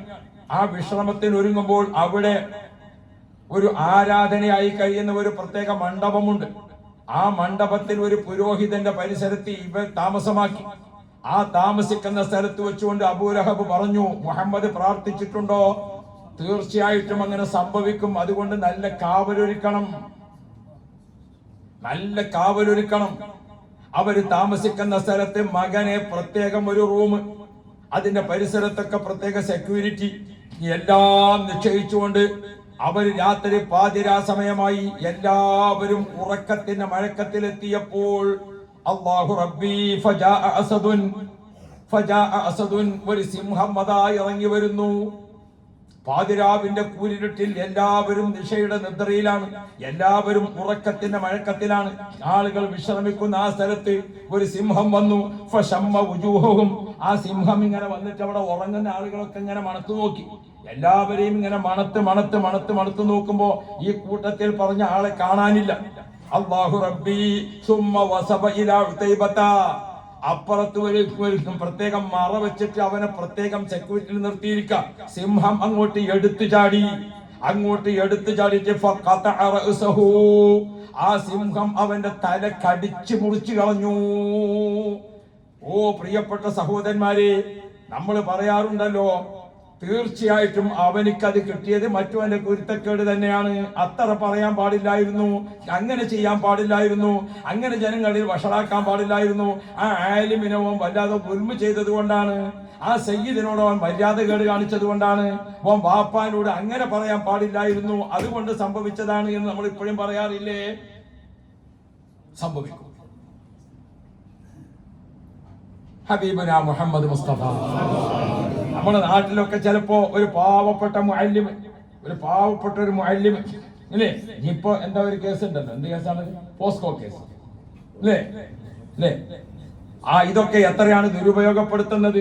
നമ്മുടെ പാവപ്പെട്ട ഒരു മുഅല്ലിം കുട്ടി നല്ലോണം പഠിക്കാൻ വേണ്ടിയിട്ട് ആ ഉസ്താദ് ഒന്ന് കുട്ടിയെ ഒന്ന് ഒരു പക്ഷേ ഒന്ന് ചെറുങ്ങനെ ഒന്ന് വേദനിപ്പിച്ചിട്ടുണ്ടാകും, അല്ലെങ്കിൽ ആ കുട്ടിയെ ഒന്ന് നുള്ളിയിട്ടുണ്ടാകും.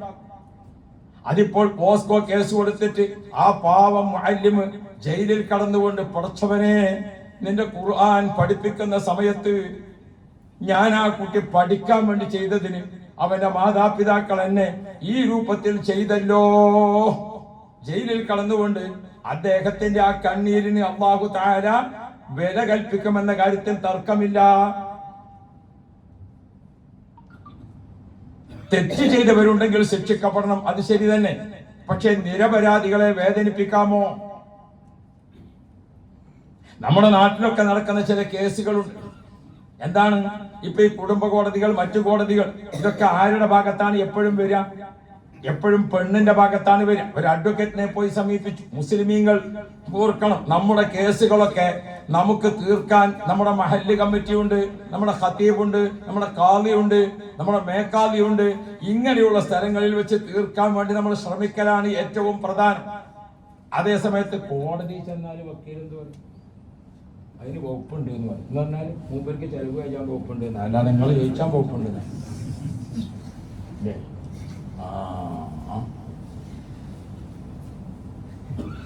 വക്കീലിന്റെ അടുക്കൽ ചെന്നിട്ട് വക്കീലിനോട് സംസാരിക്കുമ്പോൾ അദ്ദേഹം കേസ് വേണോ? ആ കേസ് വേണം. കേസ് വേണമെങ്കിൽ എന്താണ് പ്രശ്നം? അത് ഭാര്യയും ഭർത്താവും തമ്മിലാണ് പ്രശ്നം. ഭാര്യയും ഭർത്താവെന്ന് മാത്രം പറഞ്ഞാൽ കേസ് ജയിക്കൂല. പിന്നെ അതിൽ ആരെ കൂട്ടണം? അതിൽ ഭർത്താവിന്റെ ഉമ്മാനെ കൂട്ടണം. പിന്നെ അവിടെ വീട്ടിലാരാളുള്ളത്? ഉമ്മാന്റെ അമ്മ ഉണ്ട്, അതിനെ തീർച്ചയായിട്ടും കൂട്ടണം. അങ്ങനെ പ്രിയപ്പെട്ട മക്കളെ, നമ്മൾ കേസിന്റെ കുലുമാലിന്റെ വാശിക്ക് വേണ്ടിയിട്ട് വളരെ 5 വക്കത്ത് നിസ്കാരമായിട്ട് കഴിയുന്ന വല്യമ്മ, തീരെ മക്കളെ ഈ വിഷയത്തിൽ ഒന്നും ഇടപെട്ടിട്ടില്ലാത്ത ഉമ്മ. ഇപ്പൊ പഴയ കാലത്തെ മാതിരിയല്ലോ. പണ്ട് അമ്മായിമായിക്കതിനും വളരെ ഉഷാർ. അമ്മായിമാന്റെ അടുത്ത് മരുമക്കള്, ഞങ്ങൾ മലപ്പുറം ജില്ലയിൽ പറഞ്ഞാൽ അങ്ങനെയാ പറയാം, അമ്മായിമാരുടെ അടുത്ത് മരുമക്കൾ എങ്ങനെ നിൽക്കല്? പൂച്ചയായിട്ട് നിൽക്കലാണ്. ഇപ്പോഴോ? ഇപ്പൊ നേരെ തിരിച്ചാണ്. മരുമക്കളെ മുമ്പിൽ അമ്മായിമാര് ഇപ്പൊ നിങ്ങളൊക്കെ പൈസ അയച്ചു കൊടുക്കേണ്ട ആയിരത്തില്ല. അല്ലെ, നമ്മൾ തമ്മിൽ പറയാം, വേറെ ആരും നിങ്ങളൊക്കെ പണം അയച്ചു കൊടുക്കുന്ന ആരെ അക്കൗണ്ടിലേക്കാണ്? അപ്പോ ഞങ്ങളല്ലാതെ മാട്ടൂര് വെക്കുന്നത്. നിങ്ങൾക്ക് ഞാൻ തന്നെ മൈമൂന ബീവി പറഞ്ഞു തരാന്ന്, എന്റെ പ്രത്യേകം തന്നാ മതി. അപ്പൊ അള്ളാഹു തന്നെ ഖൈറ് തരട്ടെ. അപ്പോ നമ്മളൊക്കെ എന്താന്ന് വെച്ചാൽ വീട്ടില് മരുമക്കളുടെ അക്കൗണ്ടിലേക്കാണ് ഏത് വരുന്നത്? പൈസ വരുന്നത്. അപ്പൊ സ്വാഭാവികമായിട്ടും പണം ആരെ കയ്യിലാ, അതിനനുസരിച്ചുള്ള ഒരു അവസ്ഥ വരും. അതൊരു ഭാഗത്ത്. മറ്റു പല കാരണങ്ങളും ഞാൻ അതിലേക്ക് കടക്കുന്നില്ല. അപ്പോ ഹബീബായ റസൂലുള്ളാഹി സ്വല്ലല്ലാഹു അലൈഹി വസല്ലം പഠിപ്പിച്ച് നമ്മൾ ഓർക്കണം, നമ്മുടെ താൽക്കാലികമായ ഒരു വിജയത്തെ ലക്ഷ്യമാക്കിക്കൊണ്ട് വക്കീൽ പഠിപ്പിക്കുന്ന കേസുകളൊക്കെ പറഞ്ഞിട്ട് ഉമ്മാനെയും കൂട്ടണം, വാപ്പാനെയും കൂട്ടണം, വല്യമ്മാനെയും കൂട്ടണം, വല്യപ്പാനെ കൂട്ടണം, അതേപോലെ തന്നെ ഭർത്താവിന്റെ പെങ്ങളെ ചേർക്കണം. ഇവരൊക്കെ കൂടി ചേർത്തിട്ട് കേസ് കൊടുത്തെങ്കിലേ നിങ്ങൾക്ക് എന്ത് കിട്ടുള്ളൂ? നിങ്ങൾക്കൊരു വിജയം കിട്ടുള്ളൂ എന്ന് പറയുമ്പോൾ നമ്മളെ ആളുകൾ അതിന് നിൽക്കാണ്. ആരാ നിൽക്കണത്? നല്ല നിസ്കാരത്തായമ്പുള്ള ആള്, നല്ല നിസ്കാരത്തായമ്പുള്ള ആള്. ഞാനൊരു ദിവസം നിലമ്പൂർ ബസ് സ്റ്റാൻഡിൽ ഇങ്ങനെ നിൽക്കുമ്പോൾ ഒരാളിനോട് പറഞ്ഞു, ഉസ്താദെ വെള്ളിയാഴ്ച രാവിലെ ഞാൻ ഒരു സ്ഥലത്തേക്ക് ജുമാക്കെത്താൻ വേണ്ടി പോകാം. ഉസ്താദെ ഒരു കേസുണ്ട്, ഇന്ന് വെള്ളിയാഴ്ചയാണ്, ജുമായ കിട്ടുമോന്ന് അറിയില്ല, നിങ്ങൾ വേർക്കണം കേട്ടോ. അള്ളാഹ് ഹൈറാക്കട്ടെ എന്ന് പറഞ്ഞു. നമുക്കിപ്പോൾ ദ്വാരക്കാട്ടോ എന്ന് പറഞ്ഞാൽ എന്നെ കൊണ്ടാവൂല എന്ന് പറയേണ്ട കാര്യമല്ലല്ലോ. ഞാൻ പറഞ്ഞു അയാളാണ് പൂഴോടും എൻ്റെ അടുത്ത് ഒരാൾ വന്നിട്ട് പറഞ്ഞു, ഉസ്താദ് അയാളെ കേസ് എന്താ നിങ്ങൾക്ക് അറിയാം? എനിക്കറിയില്ല. അപ്പോൾ അയാൾ പറഞ്ഞു കൊടുത്താൽ അയാൾ താമസിക്കണത് തൊട്ടപ്പുറത്ത് ഒരാൾ മരണപ്പെട്ടു. ഇപ്പൊ ഒരു വിധവയായ പെണ്ണ് 2 എത്തിൻകുട്ടികളുമാണ്. ഇയാളിപ്പം മതിൽ കെട്ടിയപ്പോൾ എന്ത് ചെയ്തു? നല്ല കാഴ്ച ഒരു തെങ്ങുണ്ട് അതിർത്തിയിൽ, അത് ഇയാളെ കയറ്റി കെട്ടി. നല്ല കായുള്ള ഏതാണ്? തെങ്ങാണ്. അതെന്താക്കി? മതിലിന്റെ ഉള്ളിലേക്ക് ഇങ്ങോട്ടാക്കി കെട്ടി. അപ്പൊ ഈ കുട്ടികൾ കുറെ കരഞ്ഞു പറഞ്ഞു, ഞങ്ങൾക്ക് ആകെയുള്ള ഒരു വരുമാനം ഈ തെങ്ങാണ്, അത് നിങ്ങൾ എടുക്കല്ലേ. പക്ഷെ അയാൾ ഉൽമ കാണിച്ചു, അയാൾക്കാണ് സ്വാധീനമൊക്കെ. ഈ തെങ്ങ് ആരം ഉള്ളിലാ, ഇയാളെ മതിലിന്റെ ഉള്ളിലാ. അപ്പൊ ആ കുട്ടികളെ അവസാനം കേസ് കൊടുക്കേണ്ടി വന്നു.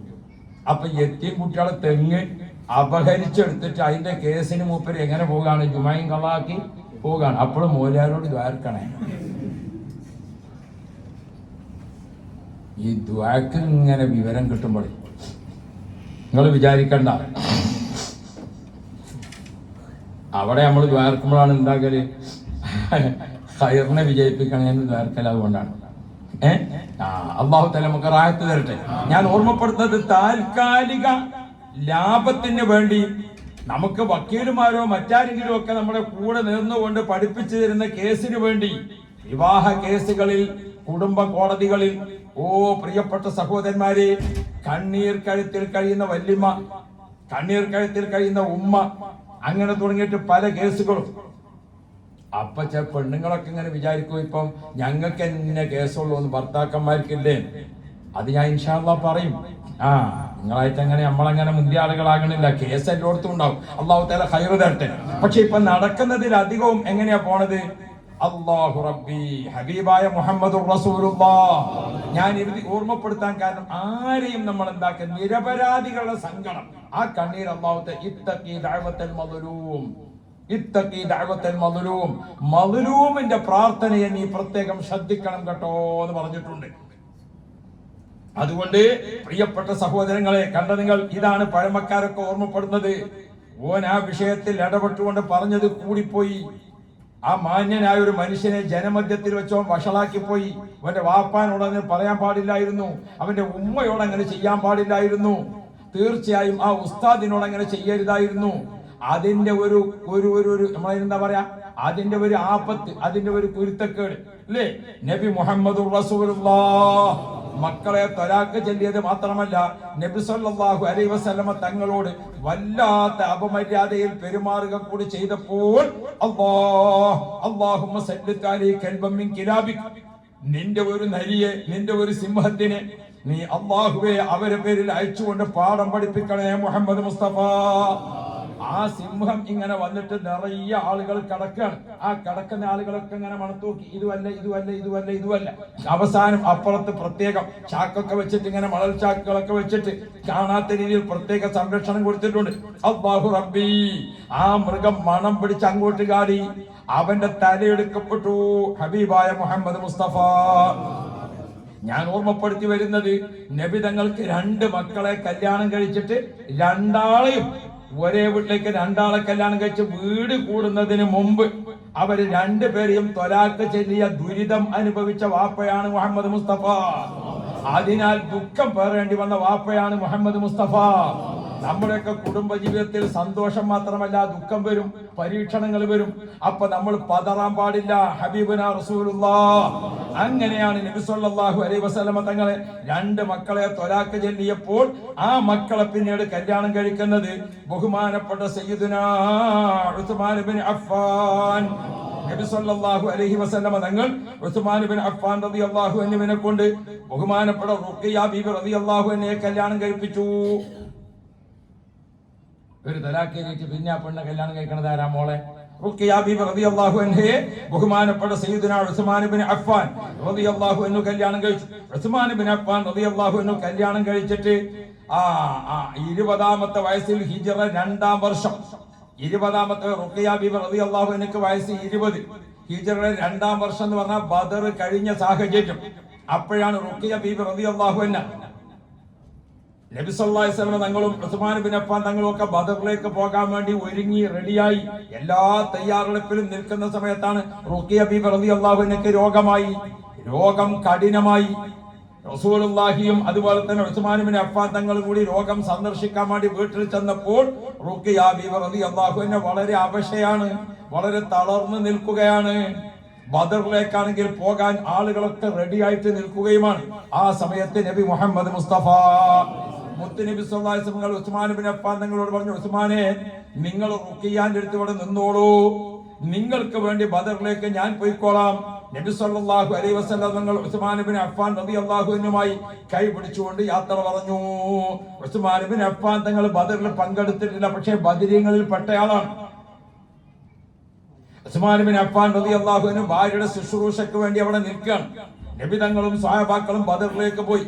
ബദറിൽ പോയി ബദർ സമരമൊക്കെ കഴിഞ്ഞ് നബി മുഹമ്മദ് റസൂലുള്ളാഹ് നബി സല്ലല്ലാഹു അലൈഹി വസല്ലം തങ്ങൾ തിരിച്ച് മദീനയിലേക്ക് ഇങ്ങനെ വരുമ്പോൾ ഉസ്മാൻ ഇബ്നു അഫ്ഫാൻ റളിയല്ലാഹു അൻഹു ജന്നത്തുൽ ബഖീഇൽ നിന്ന് ഒരു ആയുധവും കയ്യിൽ പിടിച്ചിട്ട് പുറത്തേക്ക് വരുന്ന കാഴ്ചയാണ് കാണുന്നത്. ഏതായിരുന്നു ആയുധം?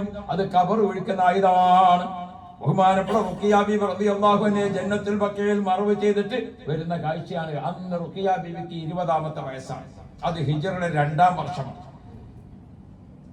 നമുക്കൊക്കെ മക്കൾ മരണപ്പെട്ടു പോകും, ഒരിക്കലും പ്രതീക്ഷിക്കാത്ത സമയത്ത് മരണം സംഭവിക്കും. നിങ്ങൾ നോക്കൂ, റുഖിയ ബീവി വഫാത്താകുന്നത് 20-ാമത്തെ വയസ്സിലാണ്.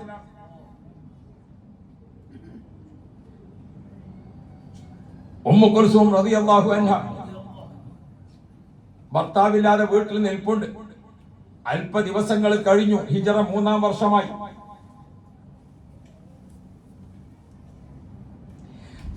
നബി സല്ലല്ലാഹു അലൈഹി വസല്ലം തങ്ങൾ ഉസ്മാൻ ഇബ്നു അഫ്ഫാൻ റളിയല്ലാഹു അൻഹുവിനെ വിളിച്ചുകൊണ്ട് ഉമ്മു കുൽസൂമിന്റെ വിവാഹാലോചന നടത്തി. അങ്ങനെയാണ് ഉമ്മു കുൽസൂം എന്ന 2-ാമത്തെ മോളെ ബഹുമാനപ്പെട്ട നബി മുഹമ്മദുർ റസൂലുള്ളാഹ് ഉസ്മാൻ ഇബ്നു അഫ്ഫാൻ റളിയല്ലാഹു അൻഹുവിനെ കൊണ്ട് കല്യാണം കഴിപ്പിക്കുന്നത്. ഉസ്മാൻ ഇബ്നു അഫ്ഫാൻ റസൂലുള്ളാഹിന്റെ 2 മക്കളെ കല്യാണം കഴിച്ചുകൊണ്ട് നൂറൈൻ, നബി തങ്ങളുടെ ഒരു നൂറ് ബഹുമാനപ്പെട്ട ബീവി റുഖിയ, മറ്റൊരു നൂറ് ബീവി ഉമ്മു കുൽസൂം. ആ 2 മക്കളെയും കല്യാണം കഴിച്ചുകൊണ്ട് നബി തങ്ങളെ ആശ്വസിപ്പിച്ചും സമാധാനിപ്പിച്ചും നബി സല്ലല്ലാഹു അലൈഹി വസല്ലം തങ്ങൾക്ക് എല്ലാ ഒത്താശകളും ചെയ്തുകൊണ്ട് സയ്യിദുനാ ഉസ്മാൻ ഇബ്നു അഫ്ഫാൻ റളിയല്ലാഹു അൻഹു കല്യാണം കഴിച്ചു. ഹിജ്റയുടെ 3-ാം വർഷം. ഉമ്മു കുൽസൂമുമായി ഉസ്മാൻ ഇബ്നു അഫ്ഫാനുമായുള്ള ജീവിതത്തിൽ മക്കളുണ്ടായിട്ടില്ല. ബഹുമാനപ്പെട്ട ഉമ്മു കുൽസൂം ബീവി റളിയല്ലാഹു അൻഹ ഹിജ്റയുടെ 9-ാം വർഷം ബഹുമാനപ്പെട്ട ഉമ്മു കുൽസൂമും വഫാത്തായി. അപ്പൊ അവരുടെ ഭാര്യ ഭർത്തൃ ജീവിതം ഹിജ്റ 3-ൽ തുടങ്ങിയിട്ട് ഹിജ്റ 9-ാമത്തെ വർഷത്തിൽ ബഹുമാനപ്പെട്ട ഉമ്മു കുൽസൂം റളിയല്ലാഹു അൻഹ വഫാത്തായി. അങ്ങനെ 2 പെൺമക്കൾ സുബ്ഹാനല്ലാഹ്, അവര് ബുലൂഗായി, റസൂലുള്ളാഹിന്റെ കൂടെ ഹിജ്റ പോയി, അവര് ഇസ്ലാം മതം സ്വീകരിച്ച് മുത്തനബിന്റെ കൂടെ നിന്നു. അവരെ റസൂലുള്ള വിവാഹം ചെയ്തു. വിവാഹാനന്തരം 2 മക്കളെയും ത്വലാഖ് ചൊല്ലി. നിങ്ങൾ ഓർത്തു നോക്കൂ, ഒരു വാപ്പ എന്ന നിലക്ക് നബി സല്ലല്ലാഹു അലൈഹി വസല്ലം തങ്ങളുടെ മനസ്സിനെ നമ്മളൊന്ന് വായിക്കൂ.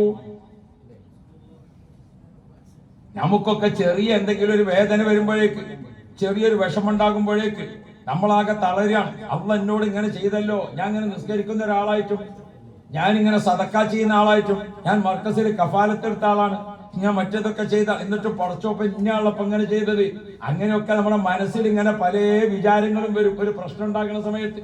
എന്നാൽ ഹബീബുനാ റസൂലുള്ളാഹ് നബി സല്ലല്ലാഹു അലൈഹി വസല്ലം തങ്ങളുടെ 3 ആൺമക്കൾ, അല്ലാഹു റബ്ബി, ആദ്യം ജനിച്ചിരിക്കുന്ന കാസിം എന്ന കുട്ടി നേരത്തെ ചെറിയ പ്രായത്തിൽ പോയി. അല്ലാഹു റബ്ബി, നിങ്ങൾ നോക്കൂ, അബ്ദുള്ള എന്ന കുട്ടി ചെറിയ പ്രായത്തിൽ പോയി. ഇബ്രാഹിം എന്ന കുട്ടി ചെറിയ പ്രായം. 3 ആൺമക്കളും നേരത്തെ വഫാത്താകുന്നു. പിന്നീടുള്ള 3 പെൺമക്കൾ, അല്ലാഹു റബ്ബി, 4 പെൺമക്കൾ. ഒന്നാരാണ്? ഒന്ന് സൈനബ റളിയല്ലാഹു അൻഹ, മറ്റൊന്നാരാണ് ഫാത്തിമ റളിയല്ലാഹു അൻഹ, പിന്നെ ആരാണ്? ഉമ്മു കുൽസൂം റളിയല്ലാഹു അൻഹ, പിന്നെ ആരാണ്? റുഖിയ റളിയല്ലാഹു അൻഹ. റുഖിയ ബീവിയെയും ഉമ്മു കുൽസൂമിനെയും ഒരു വീട്ടിലേക്ക് 2 ആളെ കൊണ്ട് കെട്ടിച്ചു, ഉത്ബത്തും ഉതൈബത്തും. പക്ഷേ 2 ആളും തലാഖ് ചൊല്ലി. അവര് വീട് കൂടിയിട്ടില്ല, അതിനു മുമ്പാണ് തലാഖ് സംഭവിക്കുന്നത്. എന്നിട്ടോ തലാഖ് സംഭവിച്ചു എന്ന് മാത്രമല്ല, ഇങ്ങനെ നബി സല്ലല്ലാഹു അലൈഹി വസല്ലം ഒട്ടേറെ വേദന കടിച്ചിറക്കേണ്ടി വന്നു. ആ വാപ്പയുടെ മനസ്സ് നമ്മൾ കാണുക. കുടുംബ ജീവിതം, മക്കൾ ജീവിതം, മരുമക്കൾ ജീവിതം, ജീവിതത്തെ നബി സല്ലല്ലാഹു അലൈഹി വസല്ലം നിങ്ങൾ നമുക്ക് കാണിച്ചു തരുന്നു കണ്ടോ. പ്രിയപ്പെട്ട മുഅ്മിനുകളെ, വെറും സുഖം മാത്രം, പണം മാത്രം, ആരോഗ്യം മാത്രം ഇത് ജീവിതമാണോ? ജീവിതത്തിൽ പ്രശ്നങ്ങൾ ഉണ്ടാകും, പ്രതിസന്ധികൾ ഉണ്ടാകും. അവിടെയാണ് നമ്മൾ മനസ്സിലാക്കേണ്ടത് ഹൃദയത്തിന്റെ ഉള്ളിലുള്ള വിശ്വാസം. അല്ലാഹ് നബി സല്ലല്ലാഹു അലൈഹി വസല്ലം തങ്ങളെ ആശ്വസിപ്പിച്ചുകൊണ്ട് വിശുദ്ധ ഖുർആൻ ഇന്നാ അഅതൈനാകൽ കൗസർ, നബിയെ തങ്ങൾ വിഷമിക്കണ്ട, ആക്ഷേപകന്മാരെ വാക്ക് തങ്ങൾ വിലവെക്കണ്ട, പരിഹസിക്കുന്നവരെ തങ്ങൾ പരിഗണിക്കണ്ട, തങ്ങളെ വിഷയമായിട്ട് മുന്നോട്ട് പോയിക്കോളൂ. ഇന്നാ അഅതൈനാകൽ കൗസർ, അല്ലാഹു നിങ്ങൾക്ക് കൗസർ തരുന്നുണ്ട് നബിയേ. ആ കൗസർ ദുനിയാവിൽ ഏതാണ്? ആ കൗസർ ദുനിയാവിൽ ആ കൗസർ അത് മുത്ത് നബി സല്ലല്ലാഹു അലൈഹി വസല്ലം കുടുംബ പരമ്പരയാണ്. ആ കുടുംബ പരമ്പര ലോകത്ത് എവിടെയും നിറഞ്ഞു നിൽക്കുകയാണ്. തങ്ങന്മാരെ നിങ്ങൾ നോക്കൂ, അല്ലാഹു തആല വെച്ചിരിക്കുന്നത്. ഒരു തങ്ങൾ കുടുംബം, ഒരു മോന് കൊല്ലത്തേക്ക് പോയി, മറ്റേ മോൻ കൊയിലാണ്ടി പോയി. നിങ്ങൾ നോക്കൂ, വളപട്ടണത്തിൽ ആദ്യം ബഹുമാനപ്പെട്ട ജലാലുദ്ദീൻ ബുഖാരി തങ്ങൾ വന്നു. ബഹുമാനപ്പെട്ടവരുടെ പരമ്പരയിൽ അവിടെ പോയി, കൊച്ചിയിൽ പോയി, അല്ലേ? അങ്ങനെ തങ്ങന്മാരെ പരമ്പര ഇങ്ങനെ നോക്കിയാൽ നാനാ ഭാഗത്തും ഭൂമിയിൽ വികസിച്ച് കിടക്കാണ്. എന്തുകൊണ്ട്? അഹ്ലു ബൈത്ത് അമാനു അഹ്ലിൽ അർള്, ഈ ഭൂമിക്കുള്ള വിശ്വസ്തത, ഈ ഭൂമിക്കുള്ള ഒരു അമരം, അത് ആരാണ്? അത് അല്ലാഹുവിന്റെ റസൂലിന്റെ കുടുംബ പരമ്പരയാണ്. ആ അഹ്ലു പരമ്പരയെ ഇന്നാ അഅതൈനാകൽ കൗസർ, ആഖിറത്തിലേക്ക് ചിന്തിക്കുമ്പോൾ ഉമ്മത്തികളെ ദാഹിച്ച് ക്ഷീണിച്ച് വിഷമിച്ച് പ്രയാസപ്പെട്ട് വരുമ്പോൾ അവിടെ നമുക്ക് അല്ലാഹു തആല മുത്തുനബിക്ക് കൊടുക്കുന്ന ഒരു സ്വീകരണമുണ്ട്. ആ സ്വീകരണത്തിന്റെ ഭാഗമായി നമുക്ക് കിട്ടാൻ പോകുന്നത് അല്ലാഹുവിന്റെ റസൂൽ നമ്മളെ കാത്തു നിൽക്കുന്നു. ഇന്നാ അഅതൈനാകൽ കൗസർ ഇന്നനാ നർജു ഇലാ